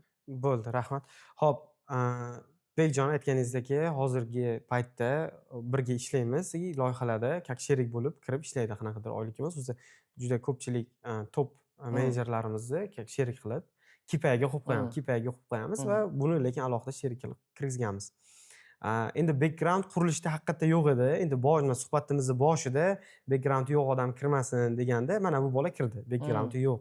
Lekin meni yonimga kirdida, menda kuchli background bo'lganligi uchun birgalikda o'zi uni qanaqa tortdingiz deydigan bo'lsangiz, bir kun sizlarni ofisingizda chaqirilgandi bolalar. Workshop formatida qanaqadir chaqirildi. Borganimda o'sha payt men proyekt gaplashib bo'lganman, proyekt bilan kelishib bayqib bo'lganmiz, 5 tashlaganmiz. Xo'p, endi Toshkentga kelganman, komanda yig'ishim kerak. O'sha paytda ofisga borganda ssenarist qidirib yuruvdim. Otabekadan so'rovdim, kim bilan ishlasam bo'ladi, o'qiladi deb. U ham shu yerda edi va qarasam, qurilish vebinarlarini, Telegram kanalini o'qib turibdi, chatlarini. Qanaqa dedimda, unga ham savollar bor ekan. Men proyekt olganman-ku endi. Bilishadi, proyekt olganman, komanda yig'yapman. Unga ham savol bor ekan, qanaqa proyekt u deb. Men aytayapman, qurilishga qiziqarkansan, vebinarlarni kuzatarkansan. Keyin gaplashib ketdik. Qarasam, men misol kuzatuvlar qilib kelganman qurilishga qanchadir oy. U ham misol kuzatuvlar qilib kelgan ekanda. Fikrlar bir joydan chiqdi. Misol fikrlar bir joydan chiqqaniga bo'pti, keling gaplashamiz, bir anaqa qilamiz, proyektim bor, yuring, anaqa qilamiz. Sizga men bir kechqurun ko'rishamiz, taklif beraman. bitta yana chuqurroq gaplashamiz. Sizga keyin taklif beraman. Ma'qul bo'lsa bitta ishlab ko'ramiz dedim. Qanaqa holatingiz? Viloyatga chiqib keta olasizmi deganimda, ha, chiqib keta olaman. Bu yoqda shu mentorlik uchun kelganman, xolos chiqib keta olaman degandi. Keyin o'shanda gaplashuvdik, gaplar anaqa bitta joydan chiqqanda tortdikda, bo'ldi o'sha ssenariylarni yozamiz birgalikda, syomkalarni realizatsiyalarni qilib, shunaqa qilib u ham bir mutaxassisga aylandi. Qurilishda bekgraundi yo'qdan kelib chiqib, misol hozir men ishonaman, bemalol o'zi qaysidir proyekt topshirib qo'ysa, vebinarlarni zapusklarni o'tkazib bera oladi. Mani ya'ni vebinargacha bo'lgan etapini qilib, vebinarga men chiqib bersam bo'ldi degan holatgacha olib kelib qila oladi deb bemalol ishonch bildira oladigan yonimdagi sheriklardan, yonimdagi top menejerlardan biri desa ham bo'ladi. Shunaqa unda ham o'z aytganingizdek qurilishda background yo'q, SMMda ishlagan, 6 oy, 5 oy qanchadir ishlaganda, keyin mentorlikda o'qigan. O'sha mentorlikda o'sha zapusklar qilamiz deb niyatda o'qiganda, zapusk ham qilib ko'rgan, adashmasam turk tilidami qiluvdi. Va ko'rnimda men ham kurslar bo'yicha bitta qilib ko'rgandim mentorlikdan oldin. Juda aytilgan narsa bo'lmagandi. Juda katta masshtabda ham qilinmagan u narsa, kursda ya'ni. Qarasam, unda ham xuddi shunaqa holat turk tilida qilgan ekan. Aytganchalik bo'lmagan ekan. Qurilishda qiziqar ekan. Ya'ni etaplardan o'tgan ekanda, vebinar o'tkazib, target syomka qilib, shu etaplardan o'tgan ekan. Komanda yig'ayotgan jarayonda uni tortdim, ssenarist tortdim. Keyin ssenaristdan aytgan narsa bo'lmagandan keyin o'zimiz ham qilib ketadigan bo'ldik boshida. Zo'r. Shunaqa qilib, unda ham misol uchun sherik sifatida 1 yil oldingi holatdan hozirgi holatgacha ancha o'sish juda katta. O'zingiz bilasiz. Va o'sha birgalikda uni tortgandan keyin vebinarlarda yoki zapuskalarimizda mentorlikdan olgan instrumentlarimiz bilan, instrumentlar aniq, qaysidir joyda o'z ko'p bezovta qilardim, esingizda bo'lsa, qaysidir joyda to'xtab qolsak nima qilishga chiqardik, sizga chiqardik, tagiga chiqardik misol uchun. Chiqib mana shu etapga mana bunaqa bo'ldi, nima anaqa ideya. O'sha paytda misol qurilish ishida bo'lmasangiz ham ideya bersangiz ishlab ketganda bizga, ishlab ketgan, rostdan ishlab ketgan. Shunaqa qilib, keyin ikkinchi savolingizga keladigan bo'lsak, mentorlik haqida fikringizni deydigan bo'lsangiz, mentorlikda eng katta olgan narsamiz instrumentdan tashqari fikrlash ancha o'zgargan. Miyadagi zanjirlar, bloklar yechilgan, o'zimizga qo'yilgan to'siqlar yechilgan haqiqatda. Misol uchun katta maqsadlar qo'yishlik, undan qo'rqmaslik, yozishlik, misol yozmaganman, lekin o'sha payt yozganman. Hozir yana bir o'tirib yozib chiqish kerak. O'sha darsda hatto yozganman o'zim. Yilning oxirigacha men 400 ming ishlashim kerak deb yozganman, lekin undan ancha ziyoda bo'ldi. Yoki undan tashqari instrumentlar ham olganda instrumentlarni ishlatib ko'rishdan qo'rqmaslik, misol test qilib ko'rishlik va misol tezlik eng muhimlaridan. Target, misol syomka boshladingiz, falon kun mani vebinarim dedingiz, bo'ldi, cheklandi. Misol u yog'i tezlashi kerak, syomkani tezroq tugatish kerak, target yoqish kerak. Target yoqdingiz, nimadir xatolar ketyapti, uni to'ldirishingiz kerak, chunki sizda 10 kun vaqt bor, xolos. Uni qaytib targetni o'chirib qo'yib kunni sura olmaysiz. Kunni sursangiz, ana boyagi 100 ta, 200 ta videoni qaytib syomka qilishingizga to'g'ri keladi. Tezlik bu yoqda misol test qilib ko'rishlik, qaysidir narsa o'xshamayotgan bo'lsa, tezlik bilan qaror qabul qilib, yechim o'rtaga qo'yib, yechimni juda tez realizatsiya qilib ommaga olib chiqishlik. Misol uchun test qilib ko'rishdan qo'rqmaslik, faqat bitta instrumentga yopishib qolib, o'shandan katta umid qo'yib, misol o'xshamasligi mumkin, ko'p yo'llarni ko'rib, shu narsani o'rganamiz. Misol uchun yana bitta narsa, o'sha paytda qurilish zapusklarida 20 ta, maksimum bo'lsa 25 ta kreativda target yoqilardi. Biz 70 tadan boshlaganmiz. 70 ta. Ikkinchi vebinarimizda 117 ta bo'lgan kreativlarimiz, target kreativlarimiz. Ya'ni buni mentorlik deb mehmon spiker aytib ketuvdilar. O'qlarimiz juda ko'p bo'lishi kerak. Bitta aynan muayyan o'qimiz bor. Ushlasak ushladik, bo'lmasa anaqa bo'lmadi degan narsa emas. O'qlarimiz juda ko'p bo'lishi kerak. Ya'ni kreativlarimiz juda ko'p bo'lishi kerak. Hech kim garantiya bera olmaydi. Siz 10 ta qildingiz, 10 tasi ham ishlab ketishiga. Bittasi ham ishlamasligi mumkin, 5 tasi ishlasligi mumkin. O'sha uchun kreativlar misol aytganimdek 70 ta, 100 ta, 117 tagacha misol kreativlar qilib tashab qo'yamiz. O'zi qaysi filtrlab olib, unaqa eng yaxshilarini, eng nimalarni, ya'ni o'qimizni o'qitganimizni mahkamlab olib, misol shu narsalarni ham o'rganganmiz. Agar misol shu narsani ham o'rganmaganimizda bozorda kuzatamiz, 20 ta, 15 ta, 25 ta kreativ bilan target yoqishyapti. Ha bo'ldi shunaqa ekan deb ketilinadi, misol uchun. Lekin Zo'r. ana shu joylarda ham umumiy bozordagi keyslarni kuzatib va bu yoqdan mentorlikdan o'rganib turib, misol qo'shib o'zimiz tajribamiz shundan kelib chiqib, endi avvalambor baribir Xudo nasib qilgani, Zo'r. undan keyin sabablari to'g'ri bo'lgandan keyin yaxshi bo'lib kelgan. Xudoga Zo'r. shukr, shunaqa. Zo'r. Xo'p, endi oxirgi savol. Maza qilyapman, to'g'risi suhbat juda ham zo'r bo'lyapti. Bu yerda insightli hamma tarafidan. O'zi qanaqa ko'ryapsiz, misol uchun zapuskga, ya'ni tabiiy, misol uchun men infobiznesdagi zapusk kelajagini, misol uchun bizani umrimizdan ko'ra kattaroqligiga ishonchim komil. Chunki ta'lim baribir har doim kerak, bunga aniq bo'lmaydi. Endi qurilishdagi zapuskga kelajagini qanaqa ko'rasiz? O'zi qanchalik bu bozorga zapusk instrumentlari qanchalik ishlaydi, qancha muddat ishlaydi, o'sha o'zingiz fikrlaringizni aytib bera olasizmi? O'zi bozor o'lishiga ikkita omil ta'sir qiladi. Eng kuchlilari. Birinchisi bu talab kamayib ketishi bo'lsa, ikkinchisi o'sha misol instrumentni o'zini yashash davri bo'ladi. O'sha davr tugagandan keyin albatta bozordan chiqib ketadi. Endi men birinchi omilimni yopib ketadigan bo'lsam, qurilishda talab hali O'zbekistonda o'lmaydi. Sababi bir yilda O'zbekiston aholisi 800 mingga ko'payapti.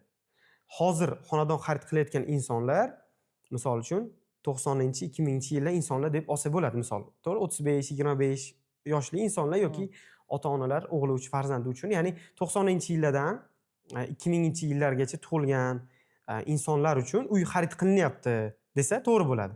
Endi o'sha yillarga ko'rsa 500-600 ming yiliga O'zbekistonda aholi soni ko'paygan. Hozirgi holatga kelib chiqib 800 ming. Bu 800 ming aholi uchun uy-joy kerak. Bular hali ya'ni qachon talab bo'ladi? Biz O'zbekistonda tug'ilish kamaysa, misol yoki taklif juda ham ko'payib ketsa. Taklif ko'paygani hali u darajada bozorni to'yintiradigan darajada taklif ko'paygani yo'q hali bozorda. Misol uchun o'sha aytganingizdek bizga ham yetib kelyapti. Takliflar ko'p, odamlar bemalol tanlay oladi, lekin baribir u yetmaydi. Baribir oxiriga kelganda yetmaydi. Endi ikkinchisi, har bitta o'zi tendensiyani, har bitta instrumentni bozorda o'zini yashash davri bor. Misol uchun o'sha aytgandagi target yoqardik, oyiga munchadan to'lab video productionda uy olishingiz mumkin. Uni misol davri keldi bizga 4 yil, misol. 4 yildan keyin sekin yangi tendensiya kirib keldi. Mana zapusk tendensiyasi kirib kelganda ham hali 2 yil menimcha endi bo'lsa kerak. Va juda ko'pchilik, ochiqni aytadigan bo'lsak, o'sha aytganingizdek tema sifatida ham kirdi. Bu yerda pul bor ekan, bitta qilib ko'ramiz. Va qaysidir quruvchilar, ular men bilaman, o'zim zapuskga kirib kelgan bolalarni bilaman. Prosta proyekt bersa bo'ldi. Biz kurs qilib yuribmiz, proyekt bersangiz bo'ldi, qilib beramiz ishingizni, proyekt bersangiz, pul sarflasangiz bo'ldi, ishingizni qilib beramiz, oxirida rozi qilarsiz, keyingisiga kelishamiz deb kirayotgan bolalar ham bor, misol. Va misol ko'pchilik quruvchilar ana shunaqa takliflar ma'qul kelib ularga, chunki bizda xizmat narxi baland, boshlab ko'rishyapti, qilib ko'rishyapti. Bozorda, mana shu internetda desa, internet bozorida bir vaqtda vebinarlar ko'payib ketyapti. Qaysidir payt bo'layapti-da, ko'payib ketyapti. Men hozir kecha kunduzda juda kam, bitta yo ikkita O'zbekiston bo'yicha. Lekin qaysidir vaqtda 20 tagacha, misol bizning oxirgi vebinarimizda 15-20 ta vebinar bir oyda bor edi. O'sha paytda. Yoki anaqada qilganimizda, fevral oyida Samarqandda qilganimizda biz bilan 2 kun oralig'ida 4 ta vebinar bor edi, misol uchun. Birinchi biz edik va eng muvaffaqiyatlisi ham biz bo'ldik o'sha paytda. Ya'ni juda ko'pchilik o'sha quruvchilar mana bunaqa takliflarga ishonib, boshlab ko'rib, bozorda, ya'ni internet bozorida bunaqa takliflar ko'p bo'lib, insonlar ham o'sha qaysi biriga ishonishni bilmay qolib, qanaqadir kimdirlar bu narsadan effekt ola olmayapti. Va bu bo'layotgan vebinarlarda men o'zim boya tepada aytganimdek, oldin rostiga aytganimdek, qanaqadir infopovod yo'q, misol uchun. O'sha aytganimdek bitta qayerda target chiqyapti, bitta ko'ramizda, video kreativlarni ko'ramiz, o'rtaga tashlaymizda, biz uchun prognoz bera olamiz. Bu taxminan menimcha sotishi mumkin, taxminan vebinariga buncha kiradi va ko'p vebinardan oldin qilgan prognozlarimiz to'g'ri chiqadi. Mana shu vebinar misol nechidir soatdan keyin u vebinariga bizga ta'sir qiladigan bo'lsa, anaqa qilamiz. Taxminan buncha odam kiradi. Ko'p joylarda hattoki ko'proq ham aytganmiz, undan kam ham kirganda. Infopodlar kuchli emas, misol, ya'ni shu kecha kunduzda bo'layotgan, temaga kirayotgan, tema uchun kirayotganlar qilayotgan vebinarlarda, misol uchun bozorda 10 ta vebinar bo'layotgan bo'lsa, bemalol 8 tasi, hattoki 9 tasi muvaffaqiyatsiz yopilyapti bozorda. Lekin o'zini ishini bilib, infopodlarni joyiga qo'yib, yaxshi analiz qilib va eng asosiysi to'g'ri quruvchi, to'g'ri joy tanlab kira olsa, bemalol yaxshi natijalar qilsa bo'ladi deb o'ylayman. Ya'ni bu yoqda ham quruvchini ham tanlab bilish kerak. To'g'ri kelgan quruvchi bilan ishlamaslik kerak. Bu bizdagi eng katta og'riq, eng katta muammo, eng katta vaqt oladigan joy. Ikkinchisi, o'sha hududni bilish kerak. Qanaqadir tuman chekkasi bo'lsa, talab kam bo'lsa, u yoqda siz ishni zo'r qilsangiz ham baribir talab kam. Biz ishlamaymiz unaqa bilan. Bozor bo'lishi kerak. Bozor bo'lishi kerak, ha, to'g'ri aytdingiz. Bozor bo'lishi kerak va bozor yaxshi quruvchini tanladingiz, proyekti yaxshi, bozor bor. Endi bu yog'i uje sizdan. Misol, bizda hozir yaxshi quruvchi, yaxshi proyekt va asosiysi bozor bor joy kirganmiz, Xudoga shukr. Yaxshi natijalar bo'lgan va bundan keyin ham qaysidir quruvchidan oldiga borganimizda bozor bo'lsa, quruvchiga men bemalol ayta olaman. Qancha garantiya bersangiz deb ayta olmayman. Bemalol. O'z garantiya bermaymiz. Agar bozor bo'lsa, minimum aytib qo'yaman. Lekin qanaqadir bozor yo'q joyda maksimal qochishga harakat qilaman. Chunki u ertaga bizga o'zimizga minus keltiradi. Aniq bu narsa bozordagi o'rnimizga. Qisqa qilib aytganda, Zappos texnologiyasi hozirda va bundan keyin ishlaydimi degan savolga men bemalol qo'rqmasdan ha deb javob bera olaman. Sababi agar siz to'g'ri quruvchi tanlasangiz, to'g'ri yaxshi loyiha bo'lsa, yaxshi taklif bo'lsa va u yoqda bozor bo'lsa, bu yoqda zo'r natija qilish mumkin. Zo'r ajiotaj qilish mumkin. To'g'ri, bir kunda 500 sotmasligi mumkin, lekin 200 ta sotish mumkin, 300 ta sotish mumkin va bu narsani hali agar to'g'ri olib borsa, bozori bor deb o'ylayman bemalol. Zo'r. Zo'r. Men ham qo'shilaman. Bozorda instrumentlar o'zgarishi mumkin. Ertaga balki webinar ham o'zgarishi mumkin. Lekin Zappos degani yoki umuman sotuv degani faqat webinardan iborat emas. Boshqa yangi instrument, yangi kontent orqali qachondir sotuv bo'lishi mumkin. Influencerlar bilan to'g'ri ishlash, ya'ni bu yerda baribir odamlarda talab bo'ladi, baribir odamlar sotib oladi, lekin instrumentlar qaysi paytda o'zgarsa va o'sha paytga siz doimiy moslashuvchan bo'lsangiz va o'sha birinchilardan bo'lib yangi instrumentlarni qo'llasangiz normal bo'ladi deb o'ylayman. Zo'r to'ldirib berdingiz. Xuddi shunaqa. Ya'ni bozor o'zgarib, tendensiyaga moslashib borsa, qachondir misol webinar instrumenti ham aytganingizdek eskirishi mumkin. Offline yana misol ommaga, urfga aylanish mumkin yoki qanaqadir boshqa instrumentlar kirib keladi. Butun hozirgi kunda butun dunyoni olib qarasa, masalan, marketing, sotuvda minglab instrument bor-da. U instrumentda iloji yo'q. Mana hozir kimdir aytib, men sota olmayman desa, bu 100% ayb o'zida bo'ladi. To'g'ri. Bozorda hech qachon bo'lmaydi ayb, chunki bozorda boshqalar sotyaptimi, bozorda talab bor. Siz konkurent sotyaptimi yoki boshqa odam sotyaptimi, talab bor. Prosta o'sha talabga siz yechim bera olmayotgan bo'lasiz. Xuddi shunaqa, to'g'ri. Zo'r, rahmat Shohjahon suhbat uchun.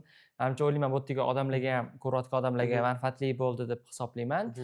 Va bemalol o'z insaytlarini yoki qo'shilmagan fikrlar bo'lsa, ularni ham yozib ketsa bo'ladi. Biz bu narsaga ochiqmiz. Rahmat kelganingiz uchun. Rahmat sizga ham taklif uchun avvalambor. O'zi birinchi podkast, kamchiliklar bo'lishi mumkin. Xudo xolasa. Yo'q, zo'r. Tajribadan kelib chiqib, bor keyslardan kelib chiqib bo'ldi. O'shaning uchun bu narsalar menimcha hammaga foydali va qiziqarli bo'ldi. Rahmat sizga ham, salomat bo'ling.